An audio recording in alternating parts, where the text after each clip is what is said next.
Yeah! Hello, hello, hello! Alright. I'm feeling this one. How you all doing? Happy 4th of July, or to many of you that are watching, happy Tuesday probably at this point. Let's fade out that music and kind of starting a little early here. Welcome to the Weekly Spinner Rack. I'm your host, Chris. It's going to be a good one, folks. It's going to be a real good one. Yeah, all right. We've got a lot of people already here. That's nice to see. Thank you all for being here. This is a weekly show where I do some quick reviews of the comics of the week, and then I'm going to draw something while talking with you all about the latest comic book news that came up this week. It's going to be a good one. Happy Independence Day if that's your thing. Let's give some shout outs to some people since I'm sort of starting early. Hello to X, Josiah, nice to see you. Hello Big Gay Dave. Hello Sir Mr. Howell. Meow Nyan. My sister Jean is here. Hello James. Hello Chef Maine. Samuel Edme. I'm trying to go fast. Keep up with this. We've got Jamil Frost. S. Partida. Dave Wright, Aloha Sun, Nova69, Decam Ag, hello Racetown, hello Philip Arsenault, hello Hunkajunk, hello All Lucky 7, hello Ashley Buck, hello Andrew Jefferson. Oh my goodness, I can't keep up, guys. Lovely to have folks here. So, I am starting early, but we have a couple extra people that might be watching us. This is really, really unique. So, I've got a good buddy. He's got a YouTube channel. It's called Hooded Cobra Commander 788. Okay? And he does G.I. Joe vintage figure reviews, as well as sometimes like comics or the cartoons, things that are related to that. Jerfy, thank you so much for the super chat already. $1 for every Namor on my shirt. That's a lot of Namors on your particular shirt. Congratulations. Anyway, I'll call him HCC788 or Hoodie Coco. That's my nickname for him. So my buddy Hoodie Coco is doing a live stream today, a 12-hour G.I. Joe live stream. And he's said, and I don't exactly know how you're handling this, Hoodie Coco, but he said that he's going to have his live stream watch some of my live stream. I believe in the old broadcasting days they would call that simulcast. So we're simulcasting to my channel, and he's reacting to it. I don't know how that'll work, but I hope it's fun for his audience, and thanks to those extra people for checking it out. We're watching you on HCC phone. Yeah. Let's see. DCam says, I hope we get an Ultra Mega 2 this year. Man, I would love an Ultra Mega 2, but honestly, I'll take anything from James Herron. He's an exciting creator to watch. I've got a lot of show today. I've got some really... You know what? I think today is going to be really positive. And I wanted to make it positive because there's just so much darkness and negativity. I don't really want to talk about that stuff. I want to talk about some really positive stuff. So most of the news and the reviews that I have today are going to be really positive. Hey, look at who's here. We've got professional comics creator Jim Mahfood saying, hello, gang. Chris, great job on the Kingdom Come vid. It's a series I need to revisit. Been too long. Yeah. It was fun to revisit that one, Jim. It really was. It's funny. I think if somebody was trying to do that same sort of story today, it would have to be done as like an 8-issue series with a bunch of tie-ins and stuff like that. And the nice thing about it was just 4 solid issues. That it told a story and it got out, and it's nice when some really top tier creators get that creative freedom to just tell the story they want to tell and get out of there. Marvin Nation, lovely to have you here. The two channels don't quite sync up. No, I imagine there's some weird delay for sure. So I don't know. Hoodie Coco, if it doesn't work or something, I don't feel bad at all if you bail, okay? But let's try to have some fun today. Yeah, we're going to try to have some fun. And you know what? I'm not in the most patriotic mood, but there is one thing I like.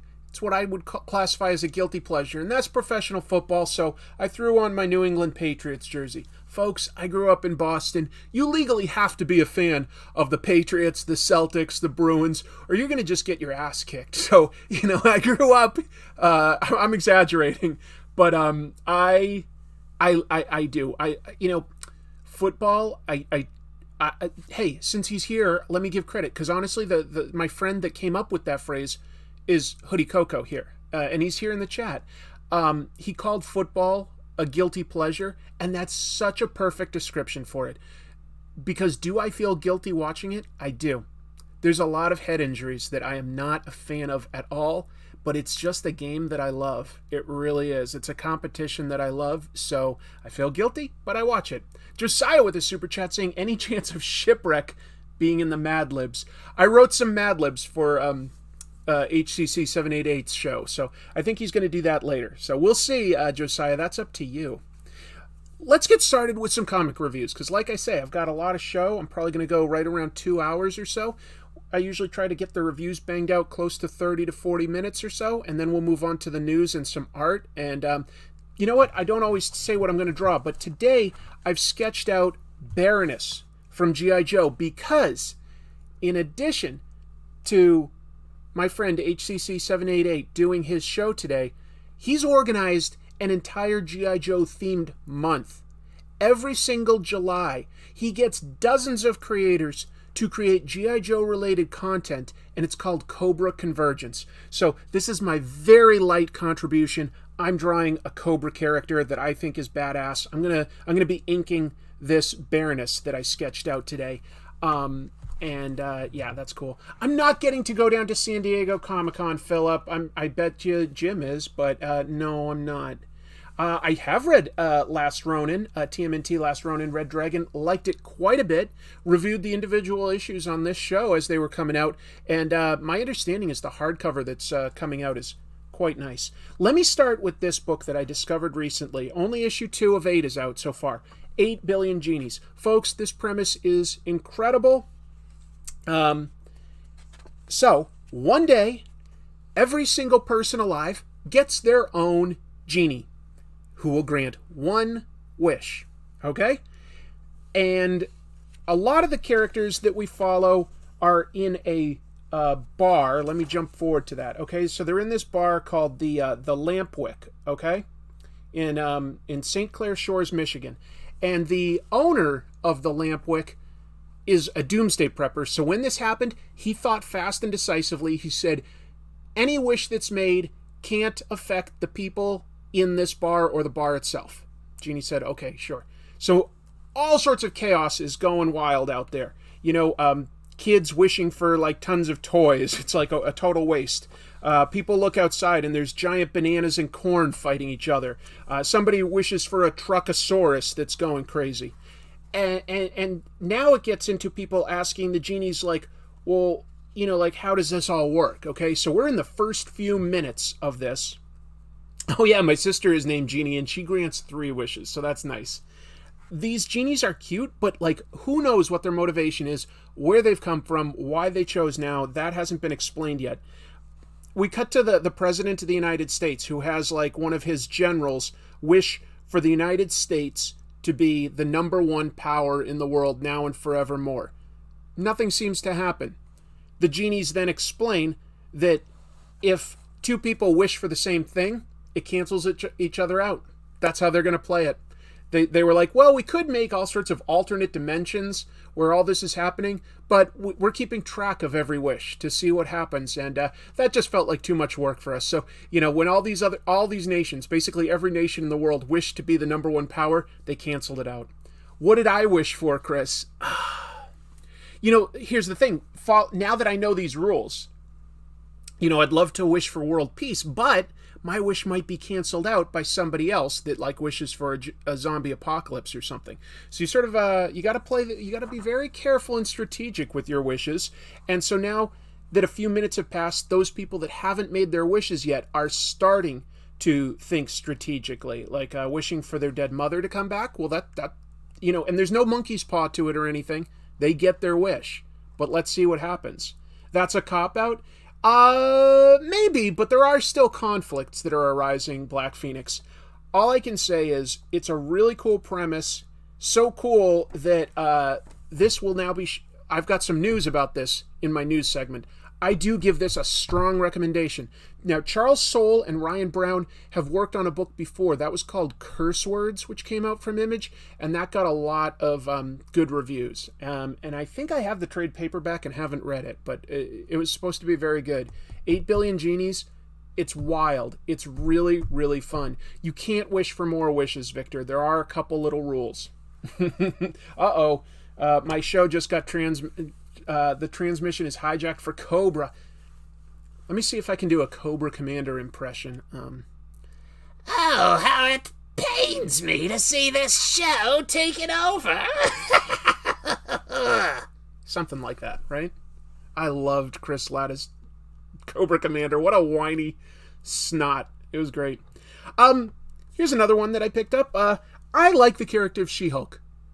Talking about positivity and stuff, she is generally a fun, happy person. She's reached a place in her life where she's in control. You know, Jen Walters is a lawyer. When she's She-Hulk, she retains her personality. She doesn't have quite the same sort of mental issues that her cousin Bruce Banner does. But in this issue, you know, she's in the process of reestablishing her law firm, and she's formed a friendly rivalry with her former supervillain archenemy, Titania. They agree that sometimes being this strong and everything, you want to work out your aggression. So they've started sort of a fight club. You know, they're not trying to kill each other. Thank you, Daniel. Nice to have you here. Charles Soule writes some really good Star Wars. I agree, Counterclaws. He really does seem to get what Star Wars is.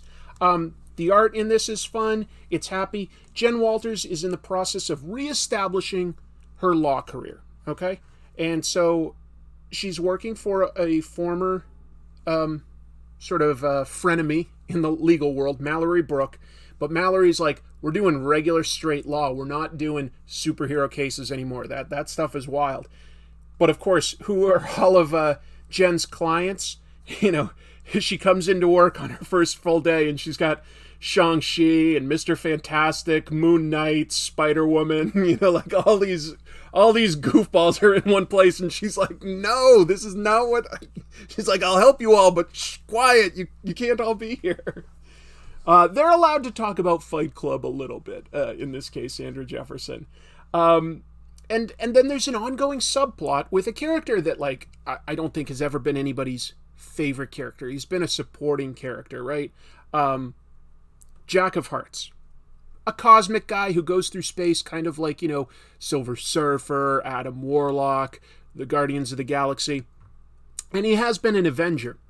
Now, supposedly he died a few years ago. But now he's back, and he doesn't know how. All he remembered is that he wants to come see Jen Walters. And they've never had an especially close relationship. So this is a mystery that they're working on together to slowly figure out what he can remember. Oh, and Jen feels comfortable turning into herself. She can turn at will into She-Hulk or be herself. And, you know, she's just getting more comfortable sort of being herself sometimes. It's a nice little mystery, and there's sort of like a gentle romance forming there. It's just a good character to explore because not that much has been done with him, and yet there's some history there. You know, like he died under mysterious circumstances. Let's see exactly what's going on that brought him back. Cool. This is a light but fun book. Each issue gives you a bunch of story, like in and of itself. You get like a sort of a full issue of story, and then there's continuing themes and subplots. I am enjoying it. Some of you that watch my show may watch another YouTube show about comics called Cartoonist Kayfabe. One half of that duo that does that daily show is Ed Piskor. And he's been doing his sort of edgelord, super violent throwback to, what do you call them, like EC horror comics of the 50s. It's called Red Room. This is actually the 10th issue because he did Red Room 1 through 6. Then he instantly started with Red Room trigger warnings, like a little subtitle, 1 through 4. But each of these issues is a self-contained black and white story. This is not going to be for everybody because it is super violent. Super violent. That's the point. You know, he's going way over the top. And it's all about people that are using crypto to, watch people getting killed and stuff on the Red Rooms. What can I say about this one?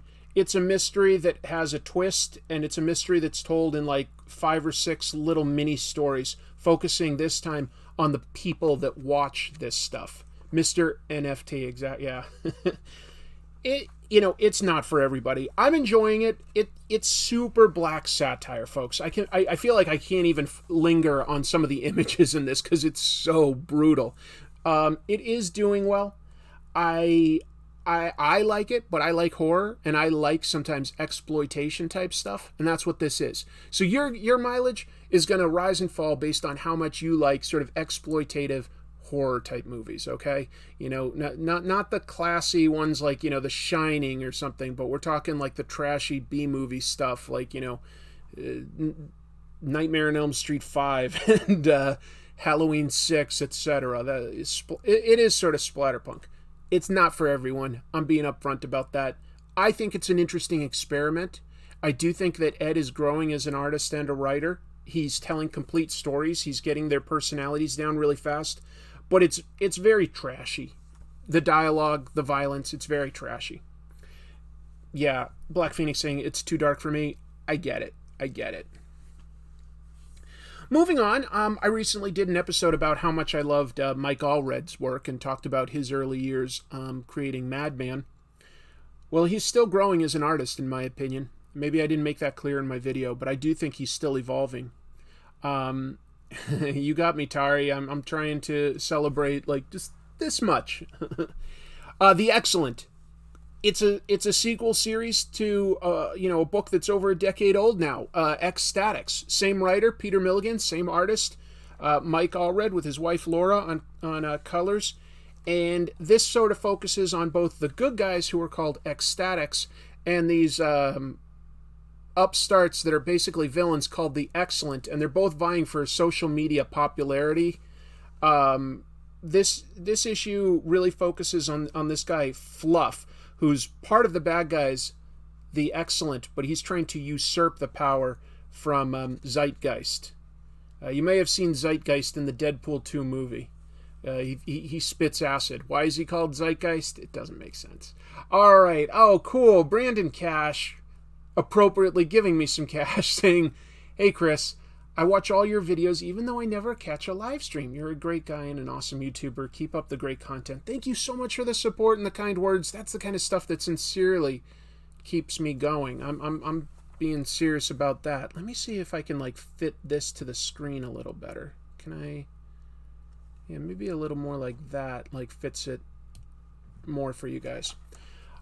Yeah, he does look like Freddie Mercury, and I don't think that that's a coincidence. Last year, Mike Allred did do a book on the life history of David Bowie.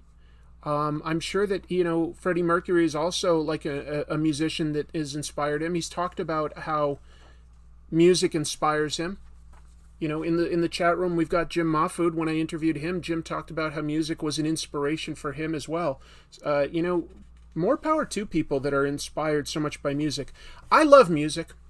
I have no musical aptitude. When I listen to music, I can't pull apart the different instruments as easily as like my wife can. But of course, she's a musician.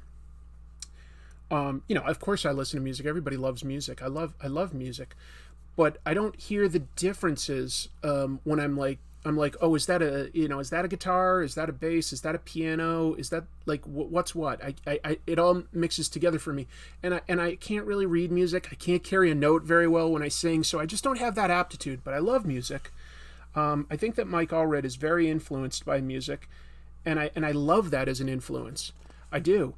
I also think if you haven't watched it yet, this season of Stranger Things, season 4, I'm not going to give any spoilers. I just want to say I loved this season. It was one of my favorites, and music was so central to the themes of this season in several different ways. Yeah, Philip, that's true. Allred's art was featured in Kevin Smith's movie, and Allred himself was in Chasing Amy. Remember, he had a cameo at the beginning talking about like who should be cast as Madman in a movie. He's like, I love Chow Yun-Fat. I just don't see him playing Madman. Anyway, what can I say without giving it away? There's lots of twists and turns because this is like a soap opera almost, okay? it's dealing with social media, so that totally makes sense. You know, there's people betraying each other and turning and stuff. This is another fantastic issue. It's not necessarily heavy on action. It's more heavy on, like, you know, emotion and stuff. There's Mr. Sensitive, the leader of the X-Statics, sort of crying because someone accused him of being a racist. And he's like, I'm not a racist. And he gets really emotional about it. It's great. It's great. I'm so excited to have this book back, and I don't feel like it's missed a beat. It still feels just as good as it always has. Sorry, I just was hearing something and I realized, it's 4th of July. It's 5:20 my time, so people are already setting off firecrackers. If you hear a big bang or something, that might be in the background here. Why aren't you reading What's the Furthest Place from Here? I don't know. Is that something you recommend, apparently, Sean? Don't really know what the premise is. Here's a horror book that I did pick up recently, though, and I got the second issue today. I Hate This Place. Kyle Starks, I think he's a really funny guy. He's written some really funny stuff, and while there is some humor in this, it comes more from, like, just character-based drama, like, you know, natural stuff as compared to, like, set-up punchline or gags or anything. So it follows two ladies, Gabby and Trudy. They're a couple, and they've inherited a house, but it's haunted. And supposedly, if they leave, the ghosts will follow them. You're safe as long as you're in the house by sundown. Otherwise, they're going to just tear you apart. And so they've just inherited it. They go to a tarot card reader because they're like, I don't know anything about ghosts, do you? And she's like, well, let me just read your fortune. And things go crazy. Just like the deck just starts spitting out death cards, like literally cutting her hands up. They're coming out so fast. They don't know who to turn to. And there's this guy who's got money buried somewhere on their land who's like working as like a farmer. Issue 7 just came out this week. Right up your alley. You should 100% pull that. Okay. I'll keep that in mind. Thanks for the recommendation. If there's like a trade of the first 6 issues, that would probably be the best place for me to jump on. I like ghost stories. I like ghost stories with stakes. They can't seem to be able to hurt the ghosts. You know, they like Trudy takes a shot at one, doesn't work at all. A ghost touches one of their farm hands in this issue. He instantly is teleported into the woods where these tendrils just reach out and slice him into pieces in a second. So there's some real stakes to this.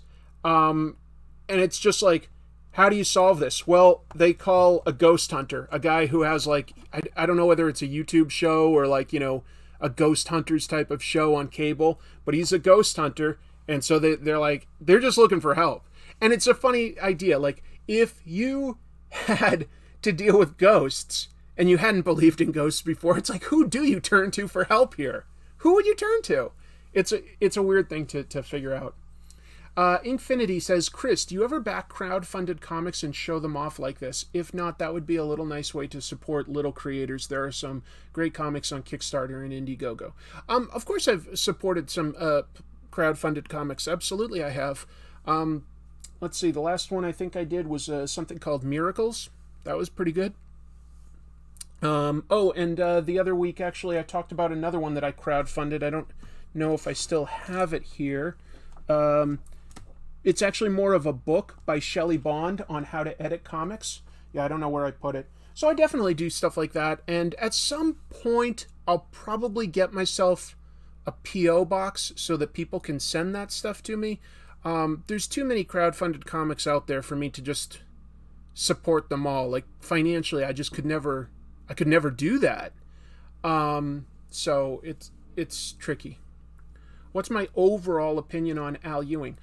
I haven't read tons of stuff by Al, but I did love Immortal Hulk, so my opinion is generally pretty high, but I need to read some other things to see what that is. But anyway, so to answer your question about trying to support people, long term I've got two plans. One is add a P.O. box, and I could at least do sort of a mini review of something. You know, it would not be in depth. It wouldn't really be a critique that, like, you know, someone would gain a lot out of. It would just be mostly a I recommend or I don't recommend type thing. And I'd also like, but I'd have to like make some more money doing this, but I would like to set up a small grant and like have like a panel of some professionals, choose out of some submissions, and every year, I give somebody a few $1,000s to self-publish a comic. I would like to do that. I just need to make some more money doing this. I'm not really at that kind of a point, to be honest. It's the channel is growing in terms of subscribers. My main channel, Comic Tropes, by the way. But ad revenue is down quite a bit, and people are like, it's a tough time with the pandemic still sort of going on and people unsure about their jobs. So I've been seeing like my Patreon revenue decrease as well. I'm not trying to whine or beg, just saying like I'm not making as much as I was several months ago. So right now I'm not necessarily in a position to do that, but I think I could be. I really do think that like, with a few hit videos that like, reach some new eyeballs, that I could start growing both the ad revenue and Patreon again. And I would like to set up like a grant to try to like help somebody like break in. We'll see. That's my goal. That's my goal. And it can't help everyone, but like, maybe I could do like on this channel something like, we choose some submissions and I like do like a dedicated sort of episode where I'm sort of like reviewing and talking so that like some people can at least get some promotion out of that, even if I don't, I could only select probably like one person, but maybe, it's for people that are already doing their comic. Maybe I could like promote some of it that way. We'll see. We'll see. I've got ideas is all I can say. I've always got ideas on what I could do with my now channels if I can grow it. I do have ideas for how I could grow it to give back to the comic book reading community. An idea for like sort of a series of documentaries and stuff if I was really bringing in money and I could hire sort of like, a cinematographer to go with me on location to places. So we've got ideas. I don't know who the artist on X-Men Red is. Sorry. Do you like the Disney canon Darth Vader comics? I've read a few of them, but I haven't read them all. But what I've read, I've really enjoyed. The ones by Charles Soule are quite good. There's not too many more comics to review here. Wolverine patch, written by one of my favorite writers. Interviewed him a few weeks ago, Larry Hama. Best known for G.I. Joe. Well, he's also probably second best known for quite a lengthy run on Wolverine, which had some really top-tier artists like Silvestri and Kubert and stuff like that. This is called Patch, and it takes place before Wolverine issue 31 from 1988. That was the era that he was writing in. So these are some sort of like unseen adventures back when he operated under this disguise, this identity as Patch on the island of Madripoor. It's in like, the South Pacific. And it just, this is just a cool sort of military spy adventure where we've got all sorts of different factions on Madripoor, from the army to the prince and his mercenaries to outside Russian forces to S.H.I.E.L.D. and Nick Fury, all trying to get some mutants from Russia that have escaped to this island.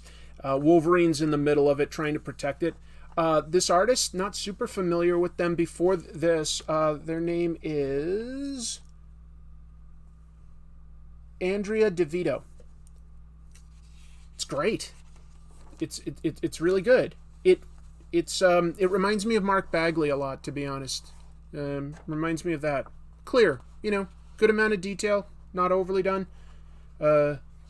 Open line work, good panel-to-panel storytelling, and Larry's writing is always a little bit tongue-in-cheek, but he's really, really good at doing sort of like spy and military stuff. So he's got lots of like little references in here that ground it just enough. So if you're not reading this, Patch really can be read if you don't know anything about Wolverine. It's just this little side story. I don't know how long it's going, but we're only on issue 3. It's fun. If you like Wolverine, this is fun. Just classic.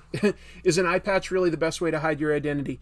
At this time, if I'm remembering my continuity right, and it might be a little off, but there was a point in time where the X-Men went through this sort of dimensional portal called the Siege Perilous, and it wiped out their identities as well as all security footage and photographs and stuff like that around the world. So the X-Men were sort of like unknown. And Wolverine started spending some of his private time, like when he wasn't with the team, on the island of Madripoor. So it was like sort of a, if I'm remembering right, that's when it was set. Like it was set at a time when nobody really even knew who he was. And he just sort of created this other identity to just, you know, Wolverine is a workaholic basically, and he just needed his own time. I love Andrea DeVito. His work with Michael Oeming was some of my favorite. Interesting. Well, I like Oeming quite a bit, and I have to admit, I don't know their work together. DeVito drew Dan Slott's Thing series a few years ago. Oh, very cool. Well, I have some Dan Slott news coming up, so I can't wait to get to the news. Let me just bang through some more quick reviews. BRZRKR, that's Keanu Reeves' comic. Almost done. I believe issue 10 is the final issue. Look, reading this, it's basically like reading an animated screenplay or really elaborate storyboards. It's about a guy who's immortal, who happens to look exactly like Keanu Reeves, and who Keanu Reeves would probably play if they make it into a movie. And he's been around since basically the existence of mankind, and he can remember everything. In the modern day, he's working for the government, and they're trying to figure out the secrets of how he exists. Things are going haywire in this issue. It's honestly just a lot of chaos and action at this point. It's only going to mean something if you've already read it up to this point. It's better than okay. It's not exceptional, but, you know, if you've gotten this far, you might as well see it through. But do I recommend this as a jumping on point or anything like that? No, I really don't. I don't think this is the time to jump in. It's getting a show, you think, man? I wouldn't be surprised if it was like a streaming show. It's not the biggest story in the world. It's good. You know, Ron Garney doing some excellent work. Ron Garney had a nice run on things like Captain America and G.I. Joe, actually. It's a little bit like Vandal Savage. It is a little bit like that, to be honest. It is a little bit like that DC supervillain. I would definitely do a video on Bill Sienkiewicz at some point. Yeah. Big fan of his work. Ever read Scott Pilgrim? Love Scott Pilgrim. Love Scott Pilgrim. That's another artist I would love to discuss. So there's so many ideas that I always sort of have. Like, I've got a list of just almost hundreds. I don't know. It's just tons. Thanks for joining Mooper San. Okay, only 2 more monthly issues. A Righteous Thirst for Vengeance, number 9. Very similar to BRZRKR. This is not a good jumping on point. This feels like a very self-contained story. I think there might only be 1 more issue, if not like just a couple. And it feels like it's something Rick Remender wrote to be like a movie. The main character was an insurance investigator who found out that like an assassination attempt was going to be made on some lady. He went to intervene. He's not like a badass or anything, but he did happen to rescue her kid, but not her. And now he's trying to live off the grid in Mexico with him, but it seems like he may also have serious health problems, so he's trying to think ahead to like how he can keep this kid safe. Gorgeous artwork. Looks very well, you know, I was about to say that it looks kind of like European, and that's an influence on the art that you will actually see in a lot of South American art too. Whoa, let's see, we've got Pedro with a super chat. Thank you so much. I really appreciate that. That's beautiful. Yeah, Andrew Jefferson, I agree. Seconds is also really, really good. Yep, I like that. I haven't been reading, what's it called? Like, you know, Snot Girl, which he just writes. He doesn't draw. I haven't been reading that. I always like Rick Remender in terms of he's good at dialogue. He's good at doing things that you don't expect and subverting expectations. You know, this is just sort of like a thriller drama type of a book. Again, it's very similar to this in that these feel like you're reading like a movie screenplay or something like that, which is okay, but I like it when comics can sort of do things that only comics can do, like get inside somebody's head or do bombastic action or surreal stuff that you can't do very easily in live action. I like it when they, you know, take advantage of those opportunities. has Benedict Wong already been cast? Not that I'm aware of, but of course the character literally looks like Benedict Wong, and Benedict Wong did play a character in Rick Remender's TV adaptation of his book with Wes Craig, Deadly Class, so I'm sure that that's intentional. Thank you, El Torito. Snuck Girl's pretty good. Okay. Have you ever thought about living in Massachusetts again? Sure, I definitely think about it. A lot of things would have to line up for that to happen. This is the final issue of Batman Beyond the White Knight. It's book 4. This is Sean Murphy's sort of, what would I call it, like side universe Batman reality. He's had 3 stories in it. There was Batman White Knight, where Batman's out of control. He stuffs a bunch of drugs in Joker's mouth. They're having a fight in like a pharmaceutical warehouse. It actually drives Joker sane, and he becomes Jack Napier and starts cleaning up the city. The sequel got into like some weird Wayne history and how it related to the Order of Saint Dumas and Azrael and stuff. I didn't love that as much, although I love the art. This jumps forward in time. Bruce Wayne has broken himself out of jail because the guy that took over his company, somebody named Powers, is like, stealing his technology and stuff. He got this kid to steal the Batman Beyond suit. Fortunately, in this, we learn that this kid, Terry, suspects that Powers cannot be trusted. So there's a lot of interesting sort of alternate takes on who Robin is, what happens with Batgirl. She becomes the commissioner. Artwork is incredible. It's so good. I mean, not too many people out there can draw these establishing shots with so much mechanical detail on like tanks and planes and tons of troops and stuff. Not too many artists would take the time to do that. So it's beautiful whenever he draws technology. Does some really interesting storytelling things like this one where Batman is spelunking into a cave. I know you can't see that super well on the camera, but deciding to use this long panel is just, it really helps add to the height, sort of the depth of what's going on. It's really, really cool. If you've if you watched that show, Batman Beyond, I'm sure this would mean a lot more to you because it's riffing on those ideas. I never saw that. I might have seen a little bit of it. Low is great. Low is such a good book, Joe. Totally agree. This ends setting up the next book, which focuses on Red Hood. And that one will be written by Sean Murphy, but illustrated by Simone DeMeo, which is this really beautiful sort of animated style. I think it looks gorgeous.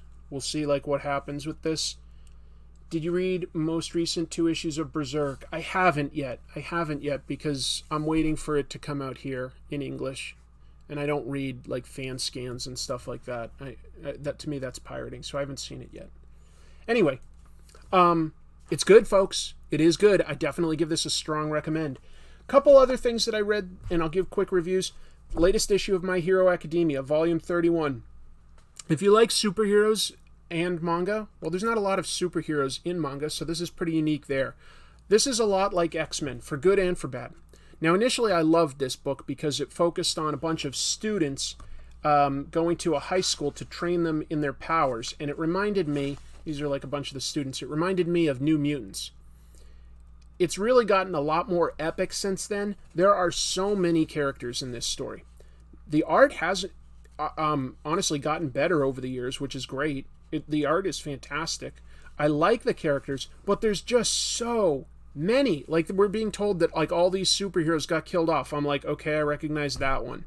Who are all these nobodies? Like they might have been in the background. And it's been following the villains for the last several chapters. The villains are good, but I understand their motivations right now. I want to get back to following the main character, Midoriya, Deku. It's been quite a while. Like, we get the last few chapters of this book focus on him a little bit, which is good. I like that stuff. I like the most. So this book ends strong, but I haven't really been into all this stuff following the villains. It's been too much. Hey Chris, are there any comics where you love the story and characters but the artwork just doesn't work for you? Probably, but doesn't immediately leap to mind as something that I remember that I love the story and didn't like the art. Those usually have to go hand in hand for me to truly remember and love something. My wife got me some manga. She'd heard good things about this book, Spy Family. Got me the first 2 volumes. I love it. Talk about light and positive. So the premise of this is funny. There's a spy. His code name is Twilight, and he sort of lives in the modern world, but there's 2 fictional countries that are very much like East and West Germany from the Cold War. Okay, and he's tasked with getting the dirt on a political leader on the other side. Now, this guy's notoriously what would I call it? He doesn't go out. He stays at home. He's notoriously hard to get a hold of. But his sons go to the most elite, boarding school out there. Okay, so the spy is given the mission: get a family, get your kid into there, so that you can get access to this guy and get dirt on him. To that end, he adopts a girl from an orphanage. Unknown to him, she's a telepath. Okay, so it's hilarious. She knows exactly what he's thinking all the time. And she's like, oh, Daddy's a liar. Papa's good at lying. Papa's really cool. This will be interesting. So she wants to be with him. And then she sort of uses her abilities to help him find a wife for this role. And unknown to him, she's an assassin. Unknown to her, he's a spy. Neither of them know she's a telepath. So she's an assassin, but she's just sort of this lonely, recluse sort of a person that wants to have a social life and a family and stuff. So it's ridiculous. All these people hiding secrets from each other, but going on these missions to get into an elite private school. Artwork is really solid. The kid's cute. There's action scenes to break it up. The characters, sometimes they're hard to read, which is good for sort of a spy story. Look at the backgrounds and stuff. The establishing shots are really well rendered and elaborate. Funny thing about this, it's funny. It's legit funny. It's a little tongue-in-cheek, This book does not come out in Shonen Jump's print comics. It comes out on their digital app. So it's when the new issues come out, it's digital. But it's super popular. These Tankobon, and I think they're only up to 6 or 7 chapters, maybe as many as 9, but not that many. I'm going to fly through this because I read these in one day each. She got me these and I love it. So this gets a strong recommend. It's really, it's legit funny. This would be a hilarious TV show. It trades on people not knowing what's going on, but it still has some good action and stuff like that. Last thing I got some cool back issues. I'm not going to really go into reviewing these, but I found Cursed Earth parts 1 and 2 as these trade paperbacks from Titan Books from a while back. Classic Judge Dredd stuff. Pat Mills, Mike McMahon, Brian Bolland. Awesome stuff of Judge Dredd being out in the irradiated desert, wilderness outside of the city, going up against monsters and criminals, and it's awesome. Oh, the anime is supposed to be good for Spy Family? That's really cool. I like it. I really like it. So I mocked out a Baroness. I lightboxed it to get it a little cleaner, and now I'm going to work on inking it. But that also means it's time to start pulling up some news of the week. Again, I'm drawing something from G.I. Joe because this is Cobra Convergence, which my friend Hooded Cobra Commander 788 organizes every year. This is Cobra Convergence 6. There's been 5 others, which means the whole month of July, every single day, there's a creator out there doing something related to G.I. Joe. Sometimes that's news, sometimes it's reviews, interviews, all sorts of different types of content. If you're curious what they are, you can go to his website to see the list of who's doing what each day with links. That's at hcc788.com. hcc788.com. Let's pull up the first piece of news. What do we got? We got a good week of news. We got a really good week of news. All right. Oh, here's a fun one for people that can appreciate some indie stuff. There's some action figures that are going to be coming out based on some cool indie comics but big ones, ones that you've probably at least heard of before. What is she the Baroness of? Well, that's actually an interesting question. I guess we don't really know. So there's 2 smaller toy companies that are working together on this. One is called Fresh Monkey Fiction. The other is called Toy Otter. And they're teaming up, and they've got the license to do all sorts of really awesome indie heroes. They're going to make 4.5-inch action figures, light articulation. How best can I explain this? Kind of like they're bigger than these. These are the tiny McFarlane Page punchers, but they'll have head articulation, arm. I don't know about waist. I think waist and leg. So simple articulation. Okay, simple articulation, but really nice sculpts. The pre-orders for that will start July 6th on Big Bad Toy Store. You've probably heard of Big Bad Toy Store if you get any action figures. So Big Bad Toy Store will start taking pre-orders on July 6th. And here's what you care about. What characters do they have?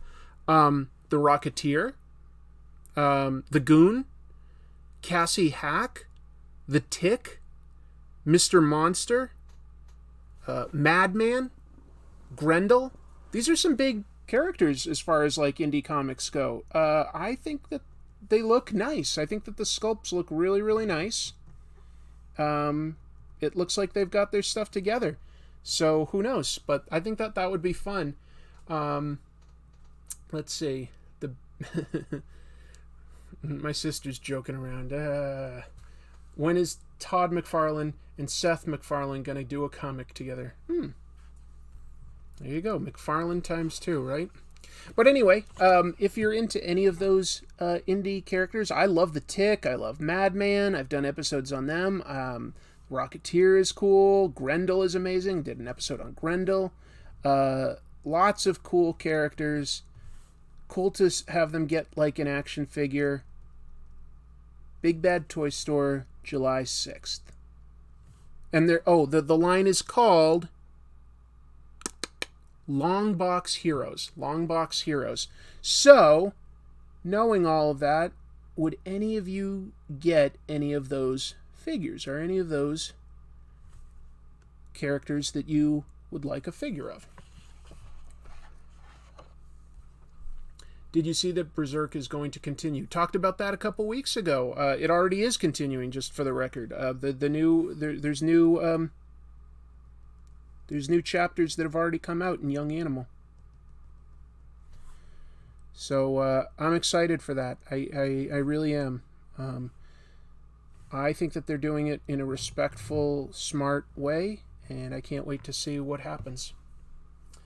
A Dynamite Thor figure. Well, that is public domain, so, if somebody wants to do it, they could. My friend Ian is an artist on the Tick. That's awesome, Allison. I'll absolutely get the Tick. Roachmill was great. Remember Roachmill? Yeah, vaguely.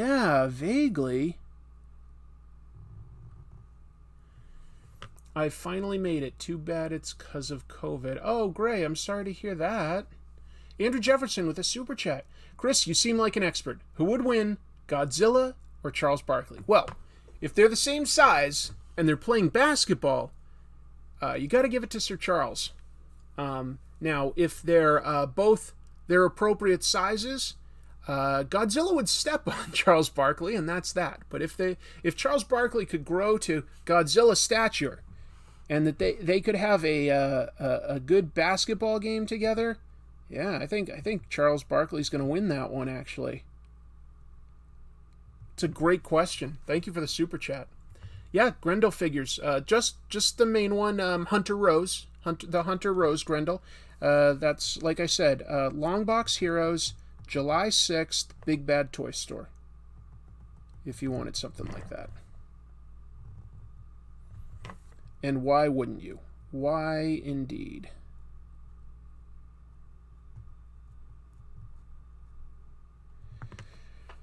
Meow Nian with a super chat. What are your thoughts on Robinson's JSA, The Golden Age, and Starman? He might be the only reason I got into the Golden Age heroes. I still haven't read his JSA stuff, but as far as Starman goes, one of the absolute best superhero books that was coming out in the 90s. No question. One of the best superhero books of the 1990s. And still underrated. Still underrated, I think. Even though, like, you know, I should do an episode about that. Yeah. That deserves some more, what would you call it? More knowledge and have the word spread and stuff like that. That would be great. So thanks for bringing that up, actually.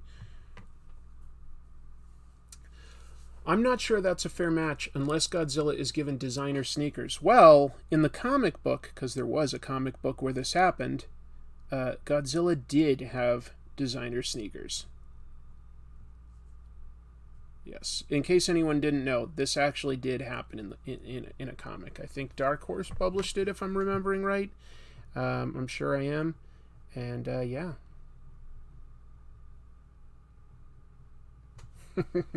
Pretty crazy. Hey Chris, I read the first issue of Kingdom Come before I saw you uploading your review. I watched it and read the rest of it, loved both your video, and the story made me love Superman. It's a good Superman story. It's an underrated Superman story, you know? Yeah. I don't feel like the story really comes out and just says, like, and Superman is right. You know, because I don't think Superman is 100% right. I think he gets to a place where he's going to be the hero that he was, but I don't think he starts Kingdom Come the same hero that we know. I think he's making some pretty bad mistakes, and, you know, he's kind of the thing that Lex Luthor has always feared, like, you know, imposing his will on humanity. So it is interesting to see that explored. My way or the highway. That's a scary idea. Who's your favorite Cobra villain from G.I. Joe? I'm drawing, like, Baroness because she's one of the coolest, but, like, do you have a favorite Cobra character? The bad guys? I like Destro because he's got a sense of honor. He reminds me of Dr. Doom in a lot of ways. Is that an original Baroness drawing? Yeah, it is. Or rather, it's going to be. If I can flesh it out properly. If I can get it right. You know what? I love drawing hair, but let me start fleshing out some of the other stuff, because there's a lot to this drawing. Gotta get the glasses right. There we go.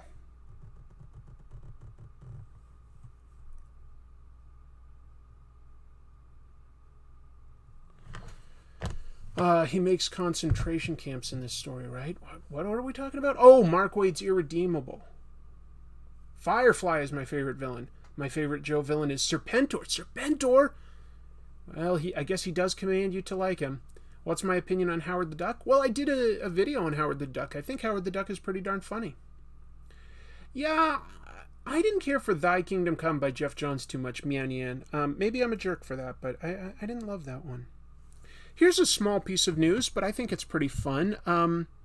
Marvel, of course, was going to do a Predator comic over a year ago, and at the last minute it got delayed. You know, like it had been solicited, there were plans to release it, and then all of a sudden there was a big lawsuit where, like, you know, the guy that wrote Predator, and I guess I can't remember his name right now, unfortunately, I should have looked that up, but he sued 20th Century Fox saying, you know, like, hey, I have the copyright to these characters. Now, Marvel was going to do it because their parent company, Disney, had bought 20th Century Fox, so they thought that they had the rights to Predator, and they were going to make Predator comics. They've already been making Alien comics. Anyway, so it delayed it, but that's all been resolved. There's a new Predator movie coming out to Hulu, like real soon, like within a month, called Prey. And the comics are finally coming out. September 10th. September 10th, Marvel is launching a Predator comic. It is going to follow a young lady in the future where a particular predator has killed her family, hunted them down, okay? She escaped somehow. We don't know how yet. Like, the story hasn't come out yet. But she has now devoted her life to hunting predators to find that particular predator. She's become a very good hunter. She's flying around space. Like I said, it's in the future. And she's looking for this one predator. I like how it turns it on its head there. I don't think we've really seen a predator get hunted. She's got their technology. She's learned about them. So we'll see. That's going to come from writer Ed Brisson and artist Kev Walker. So September 10th, we're finally going to get the Predator comic or comics from Marvel. I like, oh yeah, look at that. Ironically, Shane Black's The Predator movie was awful. It really was, I think, the worst Predator movie. I liked Predator. Why wouldn't you? It's a good Arnold Schwarzenegger movie, one of his best. Predator 2 is fine. It's not a bad, it's trashy, but it's kind of entertaining. It's good. I did like Predators. I think that's an underrated one. That's with, like, Topher, what's his name? Topher, like, Grayson or something like that, and Adrian Brody. That's a good one, where a bunch of, like, the best sort of fighters and warriors and soldiers on Earth have all been abducted and dropped on a predator planet to be hunted by them. That's really cool. I want Marvel to release AVP Omnibus. Oh, yeah, totally. Like, some of that, like, stuff that Dark Horse made is so good. It really does deserve to be re-released. And Marvel has the rights to do that, so I would love that too. That would be really nice.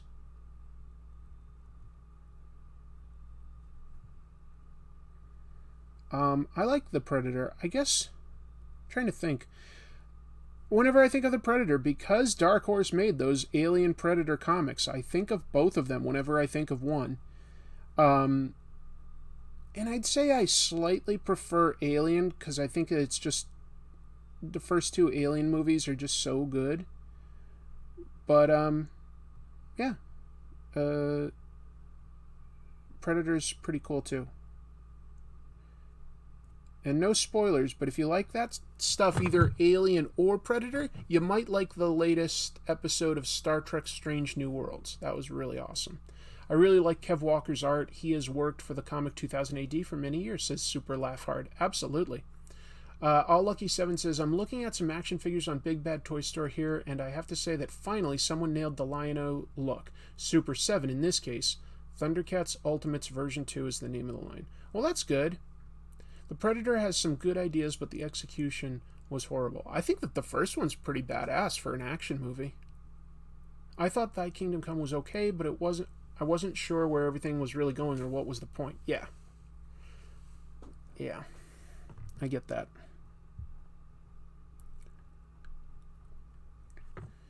Let me see. I'm going to... I was about to switch to like a technical pen, but now I might wait a minute.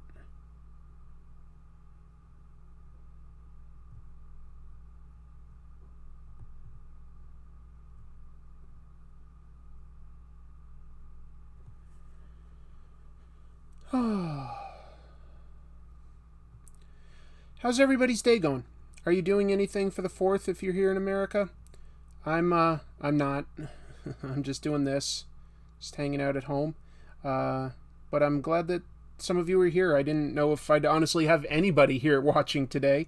I guess it's a little quieter than some, but that's okay. I got to meet Carl Weathers at a convention this year. Very chill guy, and I got an autograph of him as Dylan. That's awesome. Dylan, you son of a bitch.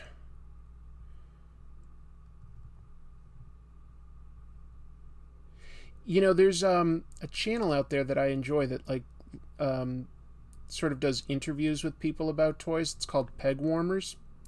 And they had such a great topic this week. It sort of relates to Predator and Arnold Schwarzenegger. That's what made me think of it. He was asking, and we're not going to get the answer right now, but it would just be something to think about. Which actor out there has had the most toys based on them, with the caveat only like one sort of like toy per franchise, as in, like, you know, Mark Hamill doesn't win because there's been 50 Luke Skywalkers. Luke Skywalker would count as like one. Iron Man for Robert Downey Jr. would count as one. But you'd say, like, okay, Arnold Schwarzenegger, have there been, like, you know, a Predator figure? I think his character from Predator and from Commando was adapted. Certainly Terminator was. You know, he'd be up there. But, like, what actor has had the most... hey, my kitty's down here. What actor has had the most action figures created based on a role that they played?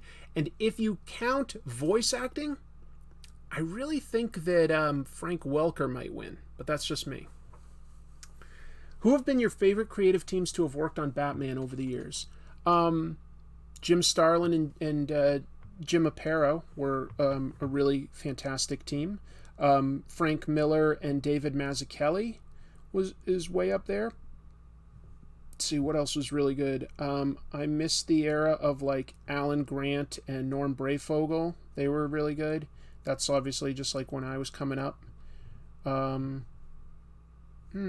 else? I'd have to really think about some others. I am going to be getting the upcoming Chip Zdarsky, Jorge Jimenez run. I'll start reading that. Like, that's like in a week. So that should be really interesting. Oh, I'm glad to hear that, RG. You know, there's not much I can do about, like, that tragedy, but if this can, like, help relax you or something, that's good. Stay safe. Probably some Japanese voice actor? Yeah, maybe. I think my wife's home. She went out. I was just hearing sounds upstairs. Anyway, I just thought it was a fun sort of mental challenge to try to start thinking of, like, you know, movies and who's had the most characters. Certainly in modern days, you know, like somebody like, you know, Chris Pratt probably has a lot for, like, how young he is and stuff, like, you know, Jurassic Park or World, whatever. Star-Lord, Emmett from the Lego movie, you know. Whoa, Meow Nian says, I know it's late, but is there ever a chance you'll cover Byrne's Alpha Flight run? I thought the 3-character... Whoops, I almost missed that. Let me see. I thought... hold on, I need to scroll up. I thought the 3-character per story worked quite nicely. Yeah, I've got stuff I could say about Byrne's run, so I would be up for that at some point for sure. I would definitely consider that. It's weird to me that Alpha Flight never quite took off in a huge way, but Byrne's run, when it started, was pretty popular. And then I've got a second super chat here from Philly Sophie. Thank you very much, first of all. And it says, Hi, Chris. I found your channel years ago, and it fully reignited my love of comics. I gave up on them as a teenager, a big regret. But thanks to your passion, knowledge, and humor, I rediscovered them. I'm glad you could... I'm glad you have rediscovered comics and that it's reignited some of your love for it. That's really beautiful. Hope you found some really good stuff. It's okay. It's okay to get more than one super chat at a time. No apologies necessary. I can acknowledge everything. Dwayne Johnson would be another modern actor with lots of action figures under his belt. Would he, though? Let me think. I mean, there's going to be, obviously, like a Black Adam. Have they made, though, like an action figure based on his character in Fast and the Furious? I feel like I've never seen any Fast and the Furious action figures. I've seen cars. I don't know if I've seen action figures. What else would The Rock have done that got an action figure? Oh, his G.I. Joe character. He Roadblock would count. So he's got Roadblock. we'll say Roadblock and Black Adam. What else might he have? I don't know. Thanks, Chrissy. It's nice to see you here. What's your take on the Comixology meltdown? Oh, man. It's stunning to me that you could be at, like, the top with an app that people generally really, really liked and botch it this badly. And then get, like, the bad feedback and still not have, like, fixed it. You can't do in-app purchases in Comixology these days. Like, that's just basic. You got to figure that out. It's terrible. They obviously don't have somebody at the helm that's thinking of it as, like, you know, a readable experience first. They've got people thinking of it as how can they exploit a business. Scorpion King might have had an action figure. I don't know. Jumanji? Did Jumanji have toys? Anyway, the Rock is a good guess. I just don't know. Let's move on to some other news. It's time for the big news, folks. And this made me very happy. 2021 comics were king. Now, we've seen some good signs off and on over the years with, like, graphic novels, a lot of manga, a lot of trade paperbacks becoming more and more popular. But 2021 was the year everything really took off. And honestly, some of that, I suspect, could have to do with the fact that, we were, like, locked up for a bunch of the pandemic. People were doing things at home. People apparently got more into comic books because the numbers are out, and it's, like, the biggest year in comics ever in terms of, like, overall sales. This information comes from a joint report done by Comicron and ICV2. Those both track sales figures for comics in North America specifically. We're talking North America specifically, not worldwide. And it's a staggering number, folks. Over $2.1 billion in comic sales in 2021. That's really, really healthy. That's really, really good. We're talking, that's lumping together comics, graphic novels, digital sales, and, like, direct to bookstore stuff like Raina Telgemeier books, for young adults. So it's like lumping it all together. That's really, really healthy. Like, it's a huge step up from the previous year. Huge. It's the biggest year ever. Yeah, sales are up 62% over the previous year. And they weren't doing too bad before. It was like 1.1 billion or something. And now it's up like 62%. So to people that say, like, hey, comics aren't doing well, they're cherry picking numbers is all I can say. They'll say, like, oh, that's because of manga sales. Like this is manga or something. And it's like, well, that is a portion of it. I'm not saying it's not, but this is published for the North American market. This is, like, there's a translator and the publisher, like, is here in the States. This gives work to a lot of people in the United States, like bringing it over here, importing it. That it's not like we just magically get it. So this does employ a lot of people in the comics industry, and it gets people reading comics and, like, going, like, oh, okay, I like manga. What else is there? I'm going to try Batman next, and just when you're talking $2.1 billion in overall sales, we're saying, like, there's a lot of people reading comics again. And, yeah, these are all, anyway, it's just amazing. It's really helpful to see, and they've broken it down. So you can go to, like, Comicron, you can go to ICV2, and they will break it down for you for, like, how much is digital versus how much is graphic novels, things like that, like where are the sales coming from. But very healthy numbers, and it seems like a lot. There is growth in digital comics. Okay, there is growth there, but the things that's really growing here in, like, North America is, a lot of it is trade paperbacks and graphic novels. It's kind of the best value these days, and like got some of the best talent. Yeah, just really exciting to see those numbers coming out. Yeah. It's definitely come back in a huge way. It's the overall best sales.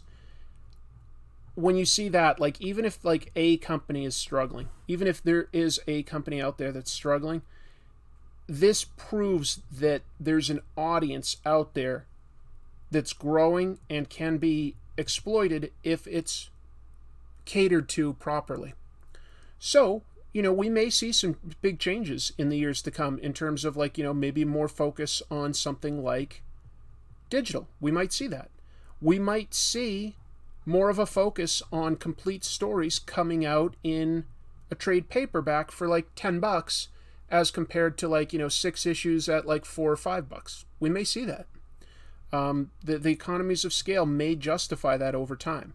But I would not expect superhero stuff to go away anytime soon, because the movies are bringing in hundreds of millions to literally billions of dollars, and they like to have an existing set of storylines that they can pull from for that kind of stuff.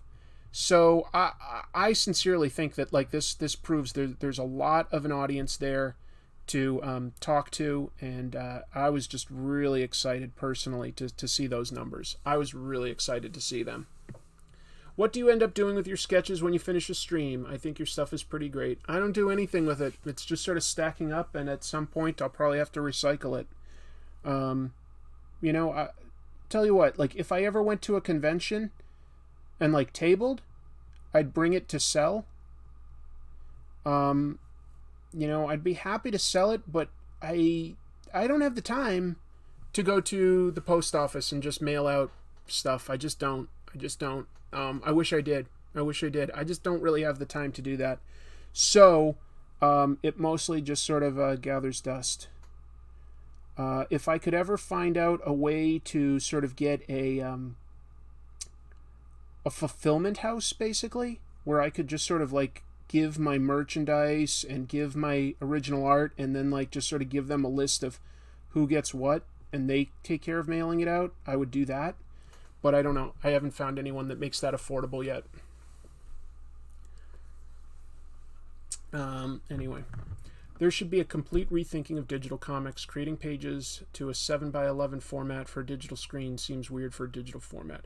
Well, I think JoJo, you definitely have seen them adapt as necessary. If you go to Webtoons, which is a huge venue for reading comics, it's all stuff that you can scroll down and read. I've got some coworkers that have never read comics, and recently they've gotten into reading comics on Webtoons. But it's all comics, that's stuff that will employ comic book artists. That's stuff that will bring readers in to discover other types of comics. So, yeah, I think that seeing stuff like Webtoons do well really excites me. I was excited to see that my coworkers were reading that stuff. Do I post the finished artwork online? Well, I rarely finish it. I just do whatever I can do during the show, and then I'll post that, if I remember, to both Twitter and Instagram for my channels. So that's what I do with it. Let's see what else we've got for news. All right. This is fun. Marvel is teaming up with a Japanese superhero to do a crossover. Marvel has actually already been making some of these comics. Ultraman. Ultraman is one of those, humongous superheroes that fights gigantic kaiju monsters. And there's been some limited series lately that Marvel has made. Well, they're going to do an actual crossover where some of Marvel's heroes enter the Ultraman universe and help battle some gigantic kaiju. Apparently, like Captain Marvel, Spider-Man, and Iron Man at least are going over. They announced that at like some anime convention this past weekend. Written by Matt Browne, although I also saw the tweet shared by Kyle Higgins, the writer of Radiant Black, and Kyle's tweet made it sound like he's co-writing it, so I don't know, but I think that sounds fun. Can't wait until Shin Ultraman hits North America. That should be cool. Yeah, tokusatsu stuff. I love the idea of Marvel superheroes having to fight massive monsters. I think that sounds fun. That's not something we get to see too much in our own comics, so that could be really cool. We'll see. When is that coming out? Let me see. Okay, they don't have a specific date. They just say 2023. So next year, at some point, we're going to get that. That could be a lot of fun. I like the idea. Love to hear your thoughts on it. Does anybody out there know Ultraman? Are you familiar with it? Ultraman, basically, every year, there's sort of a new Ultraman. They all sort of have the same powers and abilities and stuff, but there's always like a new season, kind of like, the Power Rangers idea. Although some of them have been more popular than others and have like come back in Japanese TV and film and stuff. Yeah. Whatever happened to Spectre Man? I don't know. The Hulk would take out all of the kaiju. Well, in the Marvel Comics, they had the rights to Godzilla for a year. I made an episode about this. So there were 12 Godzilla comics that were set in the Marvel universe. And the entire, like, Avengers, including, like, Thor and Hercules and stuff, and the Fantastic Four, they all went up against Godzilla and could, like, barely slow him down. So I really appreciated how much power they gave Godzilla. It was really cool. It was really cool.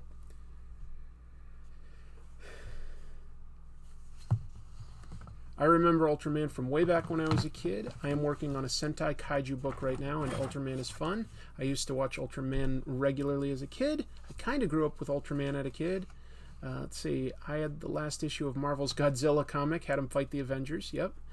I know of Ultraman, but I mostly know more about Kamen Rider, which also changes writers every year. Yep. Good stuff.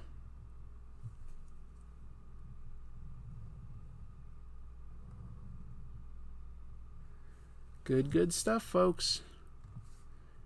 Well, we'll see. I just mostly like the idea, the superheroes themselves teaming up is fun, but I like the idea of them specifically, the Marvel heroes, going to Ultraman's world where, like, gigantic monsters are a little more common and stuff, and figuring out how they're going to resolve that.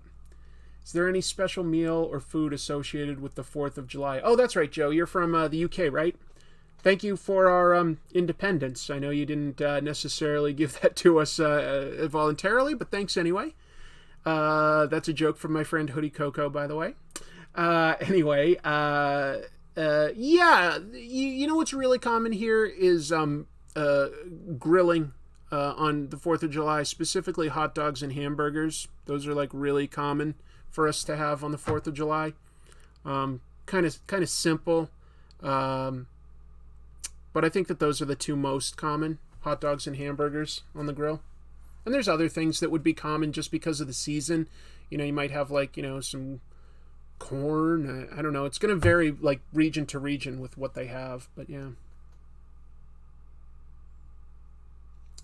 Let's see. As with any crossover, it'll come down to the quality of the writing. Sounds like a fun idea, though. Totally agree with you there. Writing and art. If it was up to me, I'd hire E.J. Sue to do it, because he's the guy that's doing like the covers for Ultraman for Marvel, and they're fantastic. He's a great artist. I think he's the guy to do it, but that's me. So, earlier I was doing a review of one of the comics, and I mentioned that there would be some news for it in a little while. That time has come, folks. You've been patient. It's time to give it to you. 8 Billion Genies, which we just reviewed, has already been optioned by Amazon Prime for a TV show. Yeah. They like the idea that much. But you know what?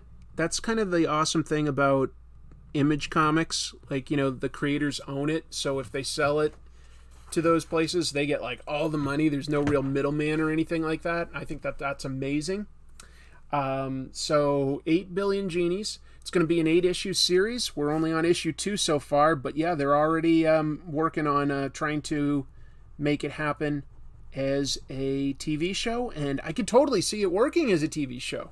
Because while there are going to be some special effects necessary, you're focusing on like a smaller core group of a cast stuck in a bar, while some wild stuff occasionally you get to like see hints of happening outside. So it's a little bit of like a locked room mystery type of a thing. A little bit of a thriller there. So who knows, but it could be fun. Could be fun. They need to finish Invincible first. Well, they're hard at work on that. I think they've got seasons 2 and 3 announced. So, but animation takes time. Animation is longer and slower than live action. Takes a lot longer. So we got to be patient on that one.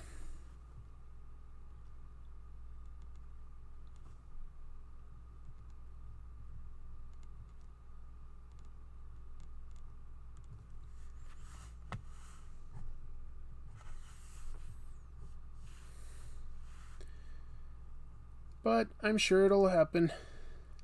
Whoa, Steve Sorensen. Sorry I am late. No need to apologize. I'm glad to see you didn't blow your hand off on a firework, Chris. I didn't. I've got all 9 fingers. All 9. Let's see. Was at my 3rd cookout. Now watching the Mets with my 175-pound St. Bernard. Oh my God, you've got a big boy. And listening to your awesome weekly show. Thank you for being here. And if you get bored of me, remember there's another live stream going on over at the Hooded Cobra Commander 788 channel. He's doing a 12-hour live stream today, folks. All sorts of fun G.I. Joe stuff, if that's your bag. It's my bag. So whenever I'm not doing this today, I've been listening and participating on that. Great, great show. Great guy. And yeah, I love G.I. Joe. That's why I'm drawing it today. Yo, Joe, as they always say. Always. I find inking very relaxing. You don't have to make as many tough decisions as when you're sketching something out, which is why I can do it on these live streams. Versus I've done a few times like just drawn from scratch, but I never am very happy with what I'm doing because I feel like under pressure and rushed. It doesn't work out very well. My 4th of July sounds very tasty indeed. I didn't get any hot dogs or hamburgers for the record. I'm just going to have some leftovers, but yeah. We've got some more news. Oh man, this news sounds huge to me that I'm about to give you folks. There is a new Spider-Man title coming out. Right now I think the only Spider-Man title that's monthly is The Amazing Spider-Man. Pretty sure about that. You know, there's one-shots and limited series and stuff, but there's only like one ongoing. But they're launching a new volume of the untitled, just plain Spider-Man. And listen to the creative team on this. Dan Slott, Mark Bagley. Dan Slott and Mark Bagley. Steve Sorensen with another super chat. Give this stream a like to help out Chris. Hey, if you can, just tap like. That actually does help. This spreads the word to new people when they see enough likes. That's what YouTube's looking for. But yeah, so you've got the guy who's written more Spider-Man comics than anybody else, and the guy who's drawn more Spider-Man comics than anybody else, teaming up for a new ongoing monthly title. I am excited by that idea personally. I think that sounds incredible. It's going to spin out of the end of their upcoming event. There's another Edge of Spider-Verse story that's going to be going on, and flowing out of that will be this new title by Dan Slott and Mark Bagley. Both of those are guys that I personally really do like on Spider-Man a lot. and they've never worked together, actually. Believe it or not. What's the most number of ongoing Spider-Man and X-Men books going simultaneously? I think in the 90s, there were 5 of each. Spider-Man had at one point Spider-Man, Amazing Spider-Man, Spectacular Spider-Man, Web of Spider-Man, and then like a quarterly title called Spider-Man Unlimited. And X-Men had X-Men and Uncanny X-Men, like X-Force, X-Factor, and X-Men Unlimited. I think that was the most that they had going at any one time. They might have also had Excalibur, though, so like actually it might have been 6 for the X titles at one time. I'm trying to think of like when they had the most. The adjectiveless Spider-Man, as the kayfabe boys say. Yeah, exactly. Are likes as important to live streams as concurrent views? Just curious. It's no one factor. No, that like helps you. It's no one factor. It's each thing does help, though. Each thing does help. Concurrent views are great. Comments are great, both live and archived. But likes also definitely help any video that you're watching. Like the more you hit like, if you like a video, it's really good to just give a simple click on that like button, because that will help the video be shown to other new viewers and can help a creator that you like. Or if you liked a video and you want more people to see that video, literally just clicking like, nothing else, that can help a lot. It really can. Also, X-Men 2099 and Spidey 2099.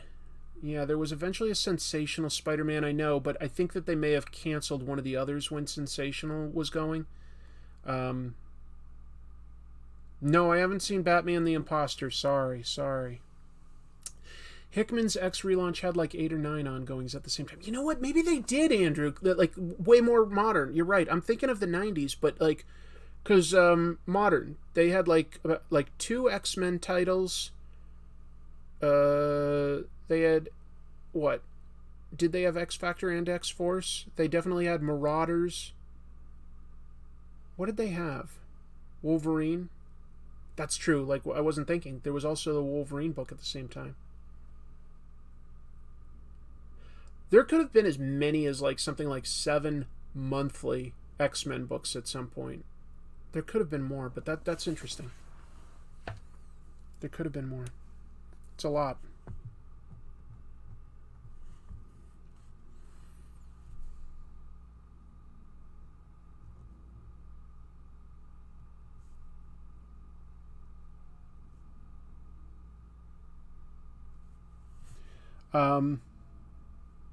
Certainly more than there's ever been like for Batman or Superman. DC has definitely had a lot at certain points in time, but never as many as Marvel has.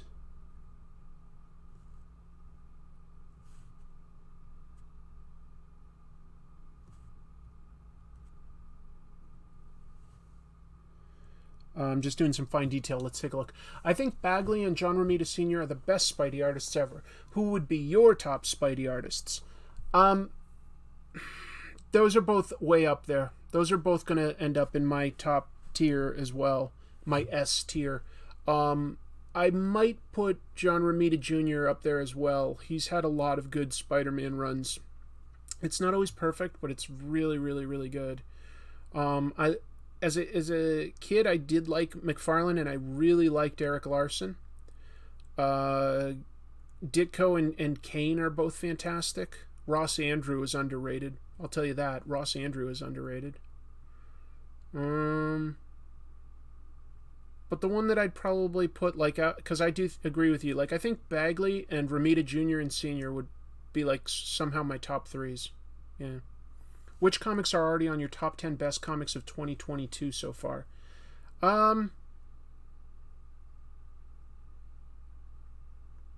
Haven't thought about it because we're only like halfway through the year, so I haven't given it much thought. I know that I do have some that I was thinking like would be in my list for the end of the year, but they're not coming to me right now. I'm sorry, you put me on the spot, and I'm just blanking. It's a great question. I'm trying to remember if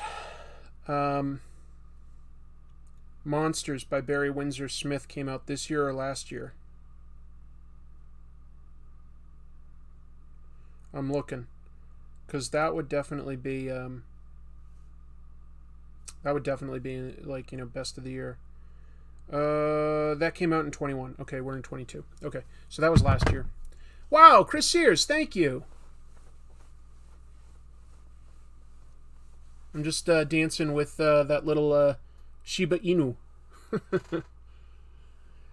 Mike Allred draws a heck of a Spider-Man. He does. That's a very unique Spider-Man. I like it. He's good. He's real good. Let me jump back to doing some big, bold strokes here. I'll be stroking. The Good Asian? Yeah, The Good Asian was quite good. That's a song, by the way. I stroke it to the east and I stroke it to the west. I stroke it to the woman that I love best. To be stroking. The singer says it's about like stroking her hair, but I don't know. But that's what he says, so it's not inappropriate for me to sort of sing that. If you've never listened to that, by the way, and you want to hear a pretty hilarious song, look up "Strokin'" by Clarence. That was a big explosion. What was his name? Clarence something. Monsters was last year, yeah. Didn't one live stream you said that you were going to see the new Elvis Presley movie? Oh yeah, I did see it. I saw it last week. Or between this and like the last show that I did. I liked it. I liked it quite a bit. I think I would have loved it if they had chosen sort of one era of his life to focus on in a little more detail. It goes very fast because they're trying to cover his entire life, and that is a lot. That is a lot that they cover. So it moves fast. But, the music is great, and the performances themselves are great. So there's a lot to like about it. Yeah, it was entertaining. Elvis kind of had a bit of a sad life. He was definitely exploited by his manager, and this movie goes into that aspect a lot, their relationship. So if you don't know about that, I would say it's pretty entertaining. Clarence Carter. Thanks, everyone. Yeah, Clarence Carter, Strokin'.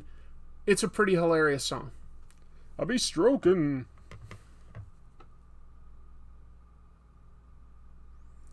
I'm talking about brush strokes. For the record.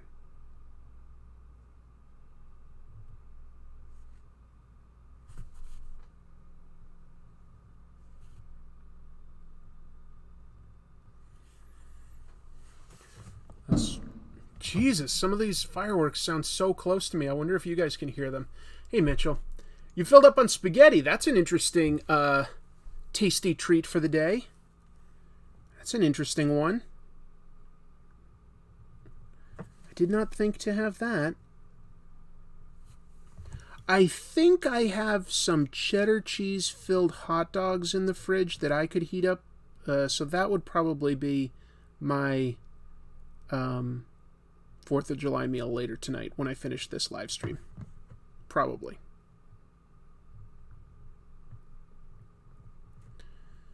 We shall see. My birthday's coming up in less than a month now. Or, no, just exactly a month, basically. Well, just over. I'll get it out there. But it's coming up, and I'm thinking, last year for my birthday, I took a long weekend down to Los Angeles, and my wife and I had a really good time there. I'm thinking of maybe doing that again. Like, not a big trip, like a small trip. I don't know. I'm in the Pacific Northwest, so I don't know what else I could go to that would be sort of nearby that, like, wouldn't take very long to get to, so that I could just enjoy a long weekend properly. That's what I'm thinking of, though, right now. That's right, Jojo. Should have heat them up to eat now. A 4th of July mukbang. Yeah. Do you guys want me to now roll in other things into the show? I could start doing mukbangs. I don't think anyone wants that. Nobody wants to see me eat. You have to have a strong appetite to watch me eat, Destro? That was in an episode. I was just trying to do a good Cobra Commander impression. I don't know if I succeeded or not.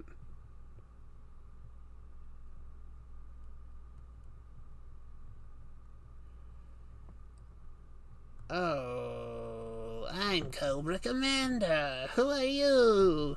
Let's be friends. Go Western Canada? Interesting. Carrie saying, sad salute to everyone's terrified dogs and cats tonight. My fat dingus cat Malcolm is so upset. How's your cat tonight? My cat seems pretty good, honestly. He'll get like sort of surprised and go like, but like doesn't really freak out, fortunately. But I do feel bad for the pets and the vets tonight. As a kid, of course, I loved going to a fireworks show.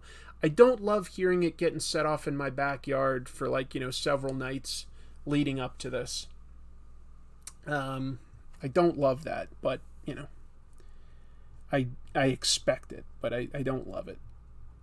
I like it in its proper context, I guess, is the way to say it. But I'm also, like, old enough that I don't, like, feel the need to go out and see a fireworks display.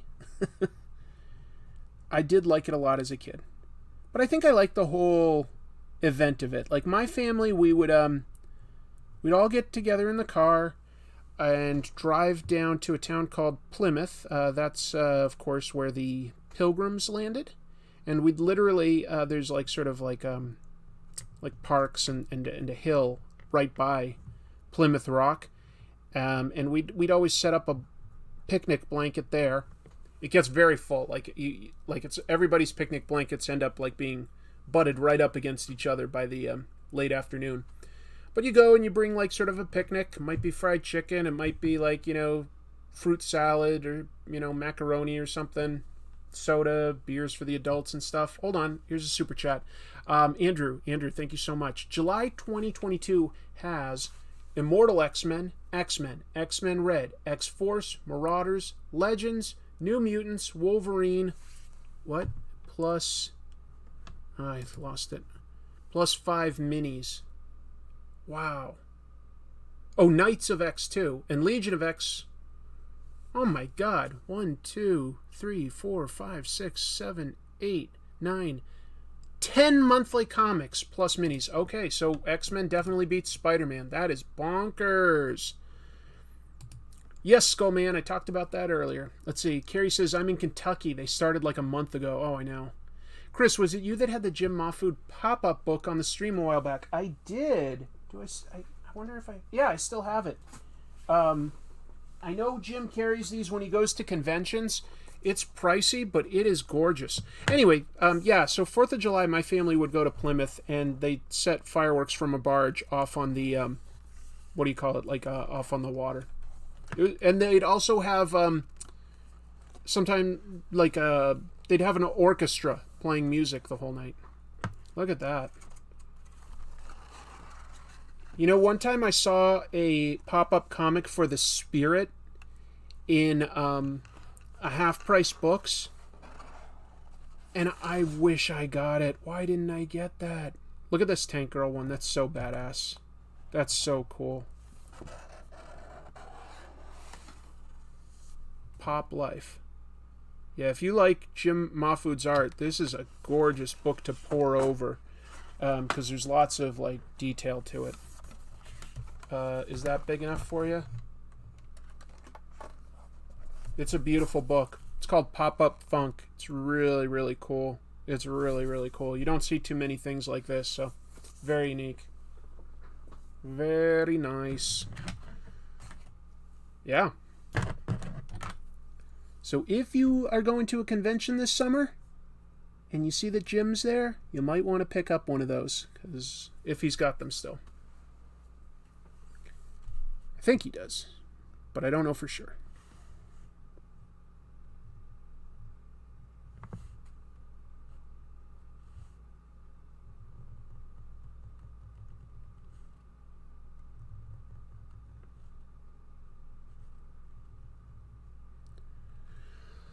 How much did you pay for it?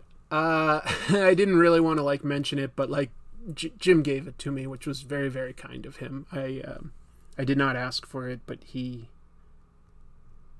he just said that he wanted me to have it, and that was super, super kind. I do not ever ask for free comics at conventions, but if somebody offers it to me, I feel like, they've made that decision, and I don't want to be rude and reject them. Like, that would be rude. So I will accept a book if somebody offers it to me, if it's their book to offer. Like, yeah, I will accept that. I don't ask people to, like, mail me stuff or give me stuff at a convention. I've never asked for anything for free or a discount or anything like that. So, but yeah, it's very nice of him. I'm glad I have it. I think it's very, very cool.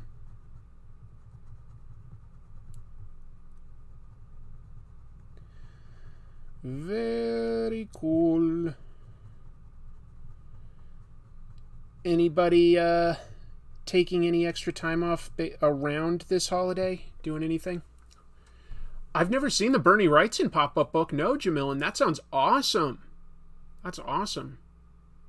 I do keep advertising his book. Well, that's true. So I guess, he got something out of it. Maybe. But I think he was just doing it to be kind. I don't think he did it with, like, an ulterior motive of, like, if I give this to Chris, he's probably going to mention it, like, 50 times. I mention a lot of comics more than once. Like, if I see a good comic, that's why I want to make an episode about it. I want to, like, spread the word. I want to evangelize about a really cool comic and explain why I like that. Spread the word. Spread the gospel of comic books, right? Oh, I'm a mighty preacher for the word of comics. Allison says, I have the Bernie Wrightson pop-up book. Ooh, gorgeous. Am I self-taught? I would say primarily I am, yeah. For good and for ill. Mostly for ill. I've taken some classes here and there. Not much. Let's see, in college I took, like, an overall just art class. It wasn't just drawing, it was like drawing and painting and stuff like that. It was just a humanities elective. I've taken, when I was a teenager, I took a life drawing class one summer. I also took a life drawing and cartooning class, I just remembered, shortly after I graduated. So I've taken maybe 3 to 4 classes here and there over the years. And if I ever have the opportunity to go to a live drawing session, I do. And that's considered something I can learn from. What was the most sold comic this year? I don't know this year. I mean, we're only halfway through. So I don't know. You could look that up on Comicron and figure it out. Last year, I believe the best-selling comic was King Spawn #1. I think that sold nearly 500,000 copies, which is amazing. I've done mukbangs in my reviews, like eating burgers for Archie and poutine for Alpha Flight. That's true. And there was one where I ate French things, which was really mostly a joke. But I did have escargot. Ugh, did not care for that. Great to have you streaming tonight. Much appreciated. Well, thanks for being here. I didn't expect there to be that many people here, but this is exciting. I'm really glad that I've got some folks here. I think I have one more piece of news. Let me double check. I think I had one more piece of news on my list of comic book news for the day. I do. There's not much to this news, but I thought it was cool. I thought it was worth mentioning. Paper Girls. That's a really cool comic written by Brian K. Vaughan. Follows some newspaper delivery girls around Halloween of 1988, and they get involved in a time war. They get brought to the then present 2019 and see their adult selves. It's wild, it's interesting, great personalities and stuff like that. And I believe the artist was Cliff Chang, if I'm remembering right. That I don't know for sure if I'm remembering. But it has been picked up by Amazon Prime for a TV show, and this week they released a trailer for it. So you can see if that's to your liking. I think it's a great comic. I've never been disappointed by a Brian K. Vaughan comic. I'll say that. But yeah, so you might want to check that out. I thought it was pretty darn dope. And when does that come out? I think I have that as a note here. When does the show itself come out? Blah, blah, blah, blah, blah. Oh, it starts July 29th. July 29th. I think that Amazon Prime has honestly got a pretty good track record for adapting comics as TV shows. I think their Invincible show is good. I think The Boys is excellent. So yeah, I'm actually pretty excited to see what they do with Paper Girls. Hopefully they nail it. But so far, so good. I think it's a decent streaming service. And you know what? I mean, yeah, Amazon is a pretty ruthless company, but they do spend a lot of money on their entertainment and stuff like that. It was Cliff. Good. I'm glad I'm remembering that right. Whew. Gotta watch out for those Time Wars. Yeah. The yogurt for that superhero exercise video. That's right. That sort of weird parfait. Yes, there was an episode I did where I looked at superhero recipe books by Marvel and DC and had like friends make some of those things, as well as a superhero exercise book. And what I did is I went to a Comic-Con, New York Comic-Con, and if I found somebody wearing the cosplay for that character's exercise, I asked to record them doing that exercise. So I've got like Ghost Rider and Luke Cage and Thor all doing these weird exercises that like Stan Lee had come up with to justify the book.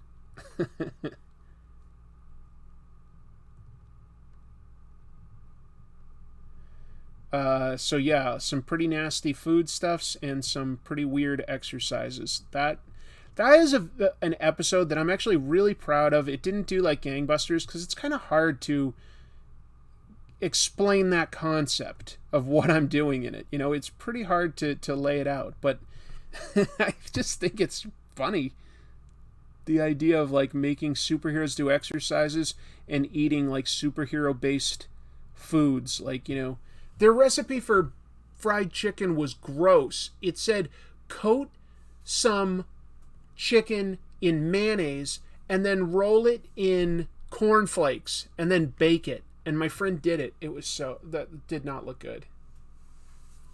Seth Rogen is the producer on both The Boys and Invincible. Yeah, and he's done a great job on that. You know, he was also the producer on Preacher, which Preacher was close to being good. It wasn't perfect, I don't think. It wasn't quite perfect. It was a little like, and I think it just had too small of a budget, honestly. I think it needed a little bit more of a budget. I was fine with what they did for casting.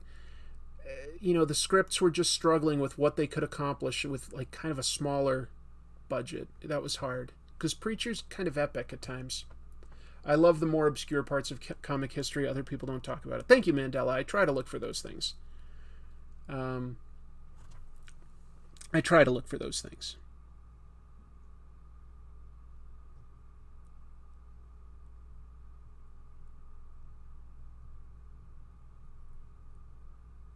Yeah, I'm always looking for weird bits of comic history.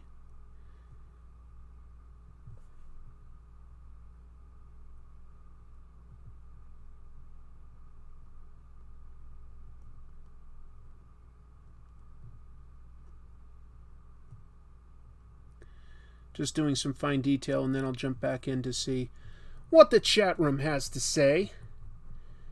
I'll probably wrap this up in another 15-20 minutes or so, and then I'm personally going to jump onto the Hooded Cobra Commander live stream that's going on right now, see what he's got going on. I know he's got some more events going. Preacher moved too slowly. I think so too. You know, Preacher's essentially like, you know, a road movie or a road story. You know, like they're constantly moving to new locations, but like they couldn't really justify that, I don't think, with their budget, and instead, like, you know, they'd have to hang out in one location for quite a while. Yeah, I wanted it to work. For me, it didn't quite work, but, you know, and I like Preacher, or at least I really liked it when it was coming out. I haven't reread it that much since.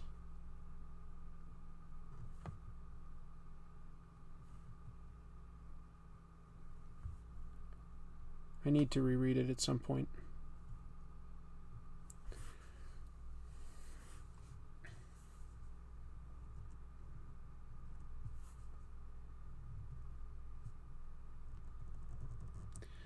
I have basically drawn Baroness in something close to like her simplified animated series uniform. I could have given it more detail like the current classified sort of figures, but I just felt like that was going to be overkill for what I'm trying to accomplish. Because look, I mean, I'm barely even done with like the little bit that I'm trying to do for tonight. Got a bail? All right. Thanks for joining, Allison. I really appreciate it.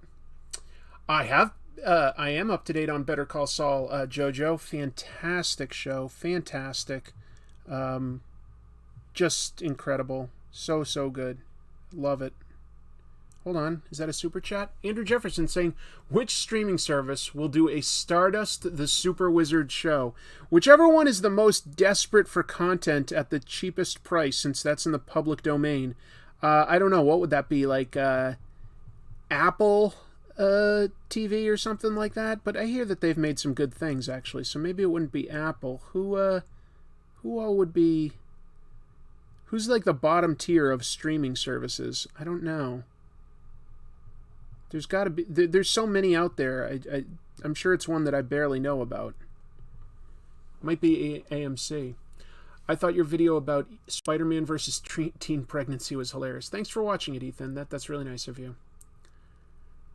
Yeah, the mid-season finale was, jaw-dropping with what's going on. Better Call Saul is such a good show. And I thought Breaking Bad was just about perfect drama. I think that's a fantastic show. Nailed the ending.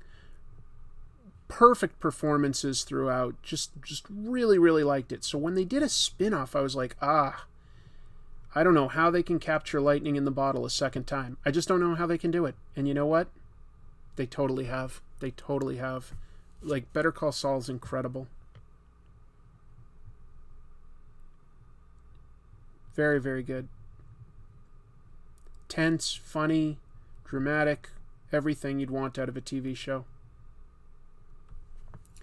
Let's see. Cover Volume 1 is getting a reprint. It's very good, and I heard it might be getting an HBO show. It's by Bendis and David Mack.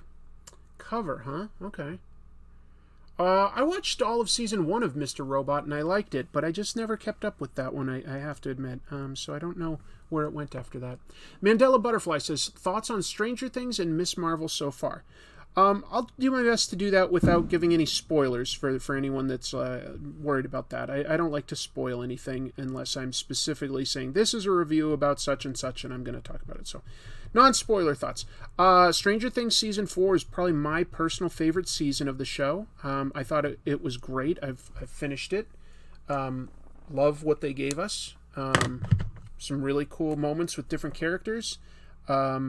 I thought that a certain character was being set up to be a goner, but they subverted my expectations. They definitely did lots of dramatic things to lots of characters. Loved the music. The soundtrack for the season was incredible. Just great. Just great. Now, Miss Marvel, I've been loving. That has more than one change from the comics. But I do think that it's still doing a great job keeping things honest to who the character is at her core. And while there are some significant changes to her power set, they do still tie in a very similar way to, like, Kamala herself. Like, I don't think she's an Inhuman in this. I mean, they could still reveal, I guess, that she is. But it's still related to, like, who she is, like it was something in her, and so I like that. I like that quite a bit. I think that they're doing some great stuff. I think it's funny. I think it's fun. I think that Kamala, that actress is perfect for her, because Kamala's pretty, like, funny. She's nerdy and excitable, but, like, good and honest. She's great. She's just really, really good. And it's given us something different, giving us, like, sort of, just like the comics, a pretty honest portrayal of, a Pakistani family in Jersey. It just feels very authentic and stuff. I'll be honest, one thing I'd love to see that I doubt we'd get to see, but Marvel could do it, You know, Kumail Nanjiani, comedian and actor. He is Pakistani. He plays a Marvel superhero. He plays Kingo from the Eternals. Man, I'd love a cameo from Kingo in Miss Marvel. I don't think they're going to give us that, but it would be pretty awesome.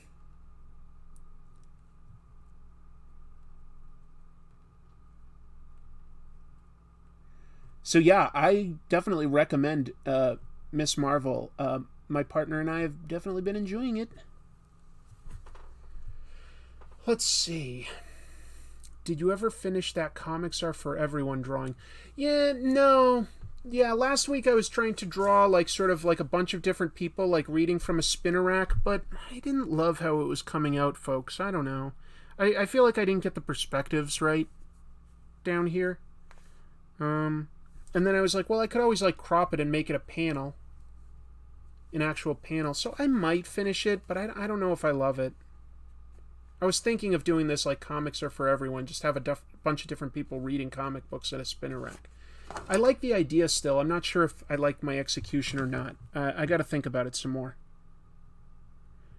I would like to make some more t-shirts and merchandise, but I want them to be something that like people would enjoy wearing. You know, I want them to be something that would be fun to have at a convention, not just existing because I want to have merchandise.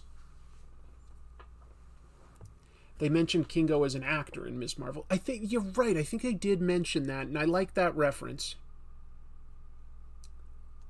I just would love it if he showed up, even for a moment. I just think that would be cool. I'm sure they've got it. I mean, he did a cameo in The Boys, not as his character, you know, as himself. So I'm sure they could get him. Scan it and send it to me. I'll ink and color it for you. I'll give that some thought, Marvin. I'll give that some thought. I've never really... I don't collab a lot, so I'm very protective. But maybe.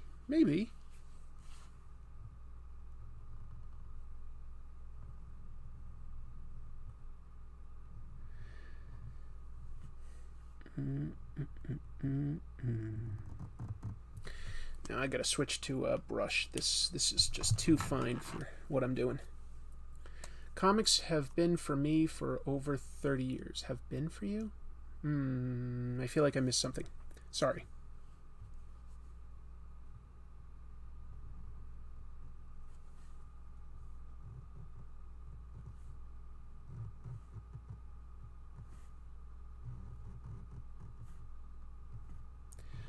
I like Kumail. I think the Kumail Nanjiani is really funny. If you've never listened to it, first of all, his stand-up albums, some of the best. I really, really like him. I think he's really, really funny.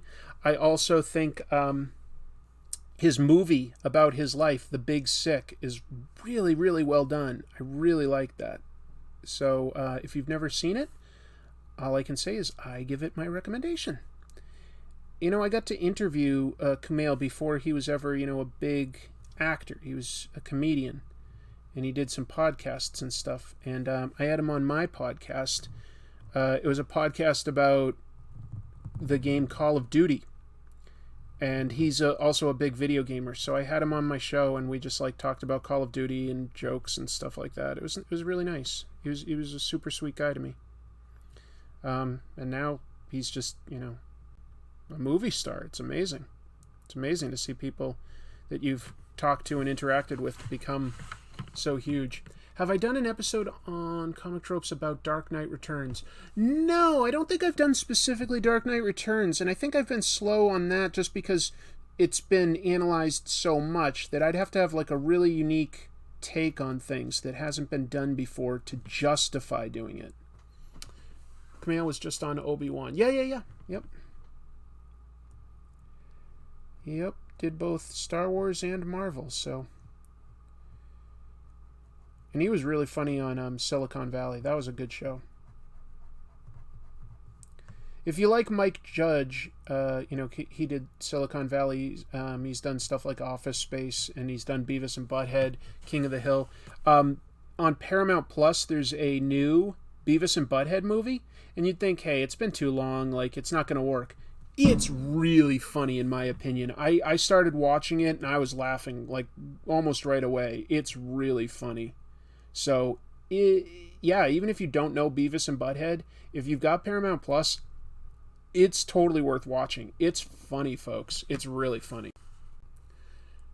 Yeah, Kumail did have an X-Files podcast. That's right. Wasn't that like him? Was that him and Emily, his wife? I think it was. And they would like go episode by episode. That's right. I forgot. And then he ended up on the X-Files because they, brought it back for like 2 seasons. Some would say that wasn't the best idea, but they did it. And he had a role on it. Which I'm sure for him meant a lot, because he was already a huge fan. Do you use any references for this drawing? Yeah, I looked at a Baroness action figure to get her costume right, so that was the big one.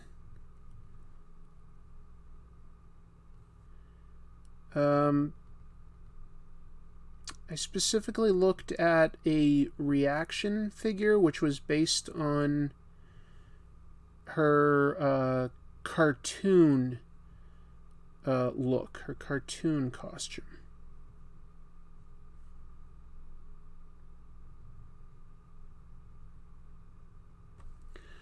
Aren't the Watchers in it or something?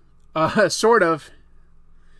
There are some characters that look very much like Marvel's Uatu the Watcher. And fulfill a little bit of the same role, but not exactly.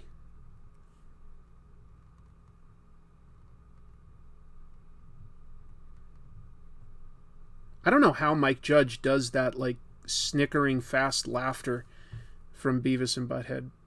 It's so annoying. Does he mention the Lone Gunman series on his podcast? I think he did. I think he got into them.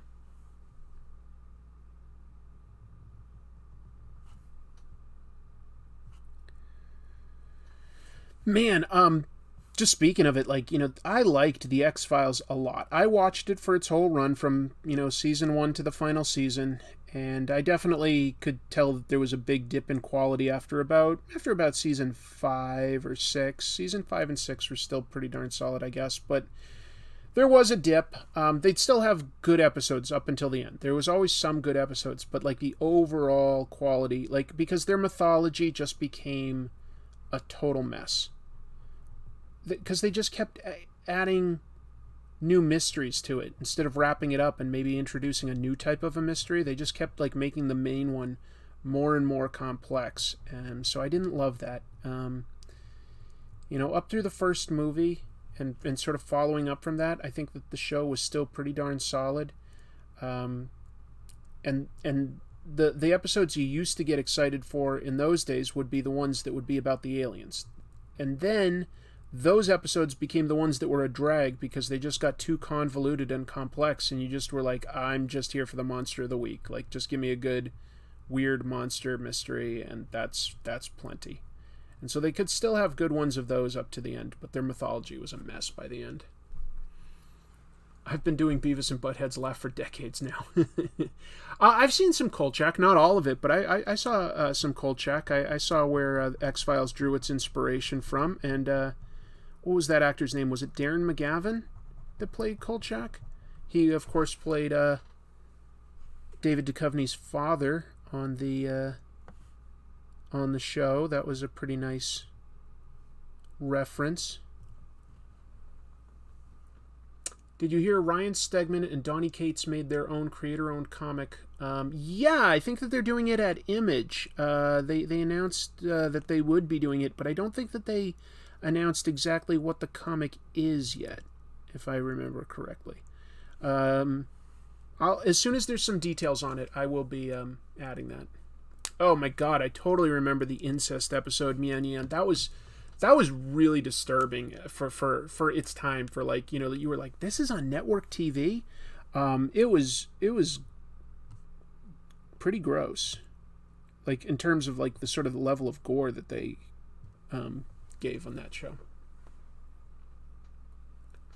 I left X-Files at the middle of season 2. It's a great show, but I don't know if I'm going to watch all the seasons. Any recommendations on where to stop? Probably stop after like season 6. Probably stop after season 6. Unless you become so interested that you do want to see how they wrap up the overall mythology. But I'll tell you, it's not going to be satisfying. Gotta go? Alright, see ya, Hot Sauce Keto. Home, yep. Hello from Argentina, hello from the United States. Thank you for watching, appreciate it. Let's see. It's about time for me to wrap up. I'm not going to get to finish inking all of this. I'm just going to finish the outline, though, so that it looks a little more complete.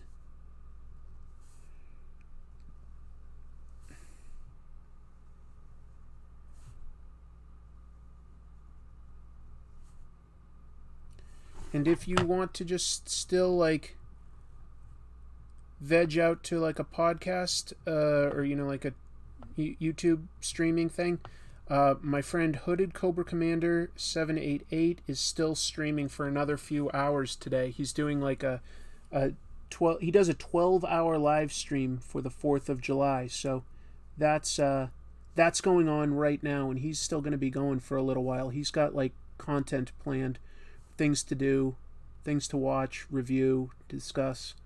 I recommend it. I think it's a really fun show. Channel again is Hooded Cobra Commander 788.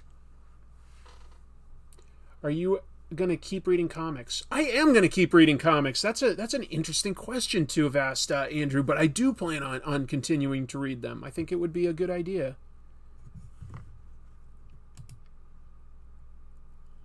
Boy, I didn't realize I was hunching so far forward that I was like basically getting out of the frame. I'm looking at a slight delay of like what I'm doing. I didn't realize that I was hunching all the way out of frame like that. Sorry, everybody.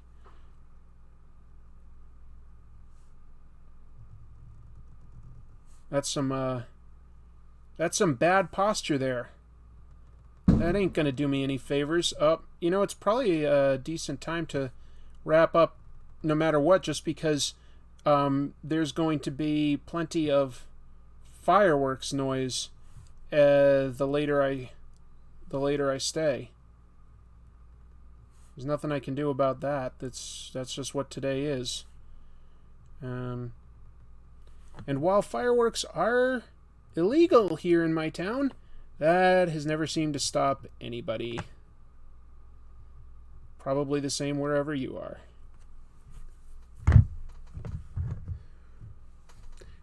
Instead of X-Files, go watch Fringe. Marvin, I totally agree. I think Fringe is underrated. I think Fringe was a great show, very much like X-Files, but it actually did wrap up in a much more satisfying manner. I think it was a really strong show, more not supernatural based. All their mysteries were science based always, but it was cool. It was very cool. Great final role for Leonard Nimoy as well. Leonard Nimoy is on that show here and there. He's really good on it.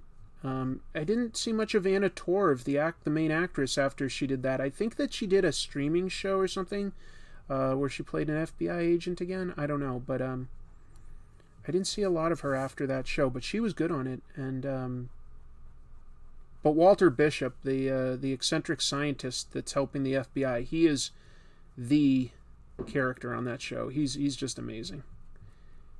And it even had a subtle Twin Peaks crossover in a sense, in that, like, in one episode, Walter Bishop, who's a mad scientist, is wearing these glasses that a weird doctor on the show Twin Peaks would always wear, and he said that he got them from his friend, and I forget the character's name off the top of my head, but he mentioned that character. Like, so it's not an official crossover or anything, but they mentioned a character in the glasses that he wore in one episode. I got a kick out of that as a fan of Twin Peaks. I like that quite a bit.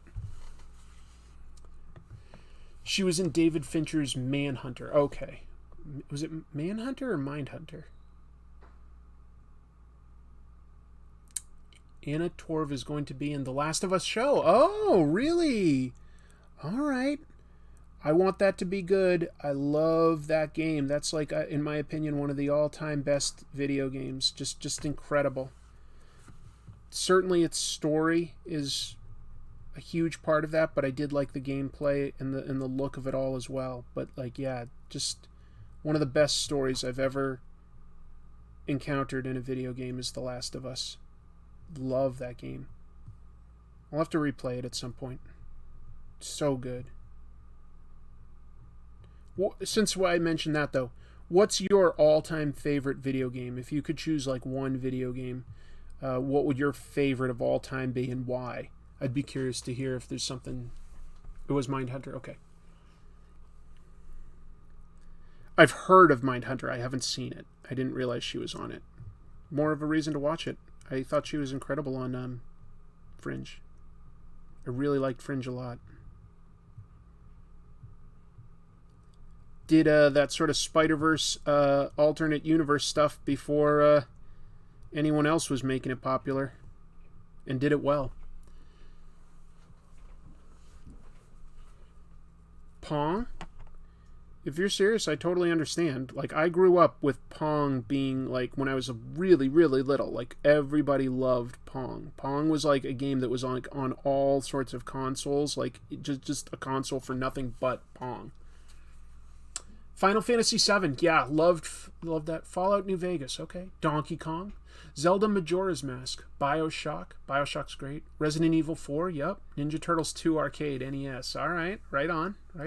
These are all really good games. These are all Sudoku, okay. Is Sudoku a video game? I guess there's probably an app, so. I guess that counts. Yeah. Nier Automata, I don't know that one. Marvel vs. Capcom 2, my favorite game of all time. Well, thanks for the super chat, Steve. I don't think I played 2. I played 1 on the Sega Dreamcast, I believe, but I don't think I ever played the second one. It's hard to remember. I'm not very good at fighting games. I loved the look of those games, but I was terrible at pulling off combos. Silent Hill, yeah. Puppy Pong. Pokemon Crystal. Never played that one, sorry. Street Fighter Alpha 3 is good. Probably is. Yeah. The things that I'm bad at are like, honestly, just fighting games. Those are the worst. You guys could all beat me in a fighting game. Lolo on NES or Chips Challenge on Windows. Okay. Capcom vs. SNK 2 is more my jam. Dragon's Dogma, best RPG I've ever played. The First Ultimate Alliance. I like that First Ultimate Alliance. That is a good game.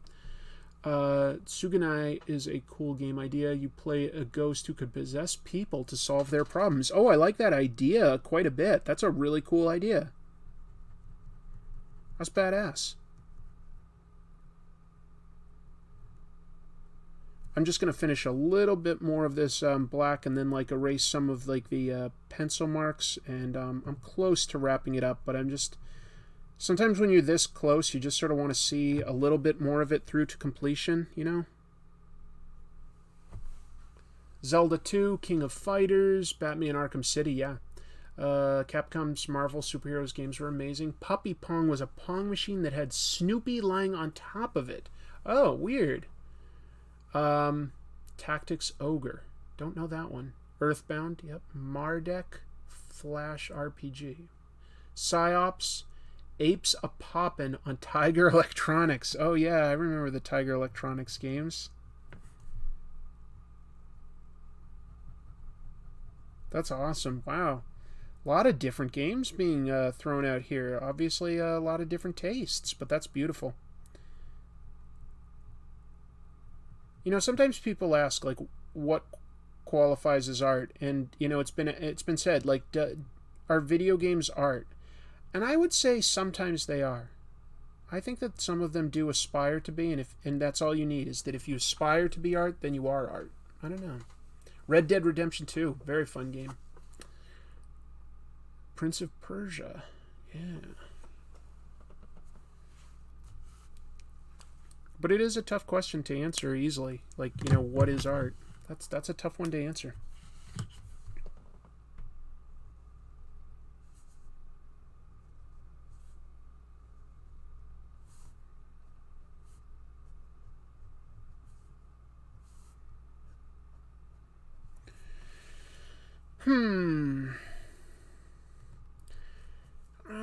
This is just about as good as I'm going to be able to do today.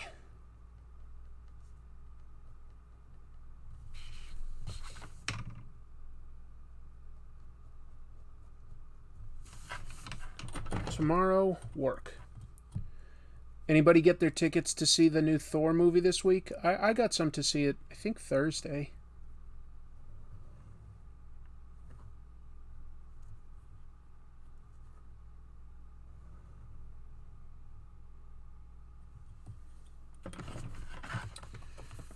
Absolutely. If comics are art, so are video games. Journey is art. Brutal Legend is a favorite game of mine. Okay, yeah. Just curious what some opinions on that were. All right, let me erase a few of these pencil marks just to see if I can clean this up a little bit. Chrissy is starving and hungry. Chrissy's often the one that cooks, so she's, I know, capable of taking care of herself better than I am. But you're right. If she hasn't eaten, I'd love to eat with her, so I want to be a good partner there. Let's see what we can do and move on. Catching Thor on Saturday. Okay, right on. Let's hope it's good. I've liked Taika Waititi's films, so hopefully this is no exception. I've never seen a movie by him that I've disliked, and I've seen everything he's made. The new Thor movie comes out this week? Yes, it does. Yes, it does.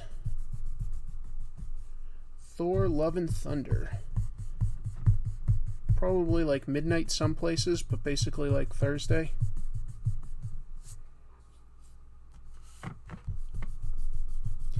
Alright, I need to touch up a little bit more of the shadows before I can quite call this done, because I'm seeing a couple little areas that I can fix here.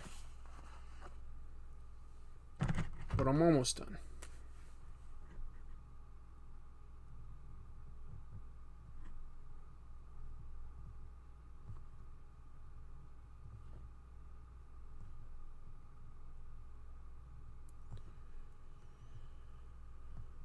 And then I think the next Marvel movie after Thor is probably going to be next year's Black Panther 2, right? Wakanda Forever? Pretty sure that's the next one. I think that's February. The Midnight Suns game looks interesting. Yeah, maybe. Love working on my book while listening to your streams, still dealing with bad thoughts due to stress, anxiety, depression, and OCD, but always good to watch you, Chris. Well, I understand, Dark Taboki, that is a challenge. Just don't give up on yourself, you know? There's always going to be a good day if you're just patient enough for it. Just don't give up.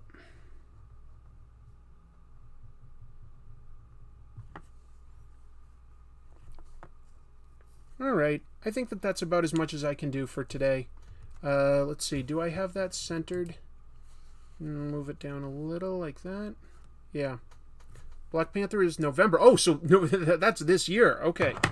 Black Panther is this year. Wow. Then I bet we'll get either a trailer or a post-credits stinger for it real soon. So, all right. There's another explosion. So, I think that it is time to call it. That is my Baroness, and that was because I'm participating today in Cobra Convergence 6. If you like G.I. Joe and you want to see more, there is G.I. Joe content every single day of this month.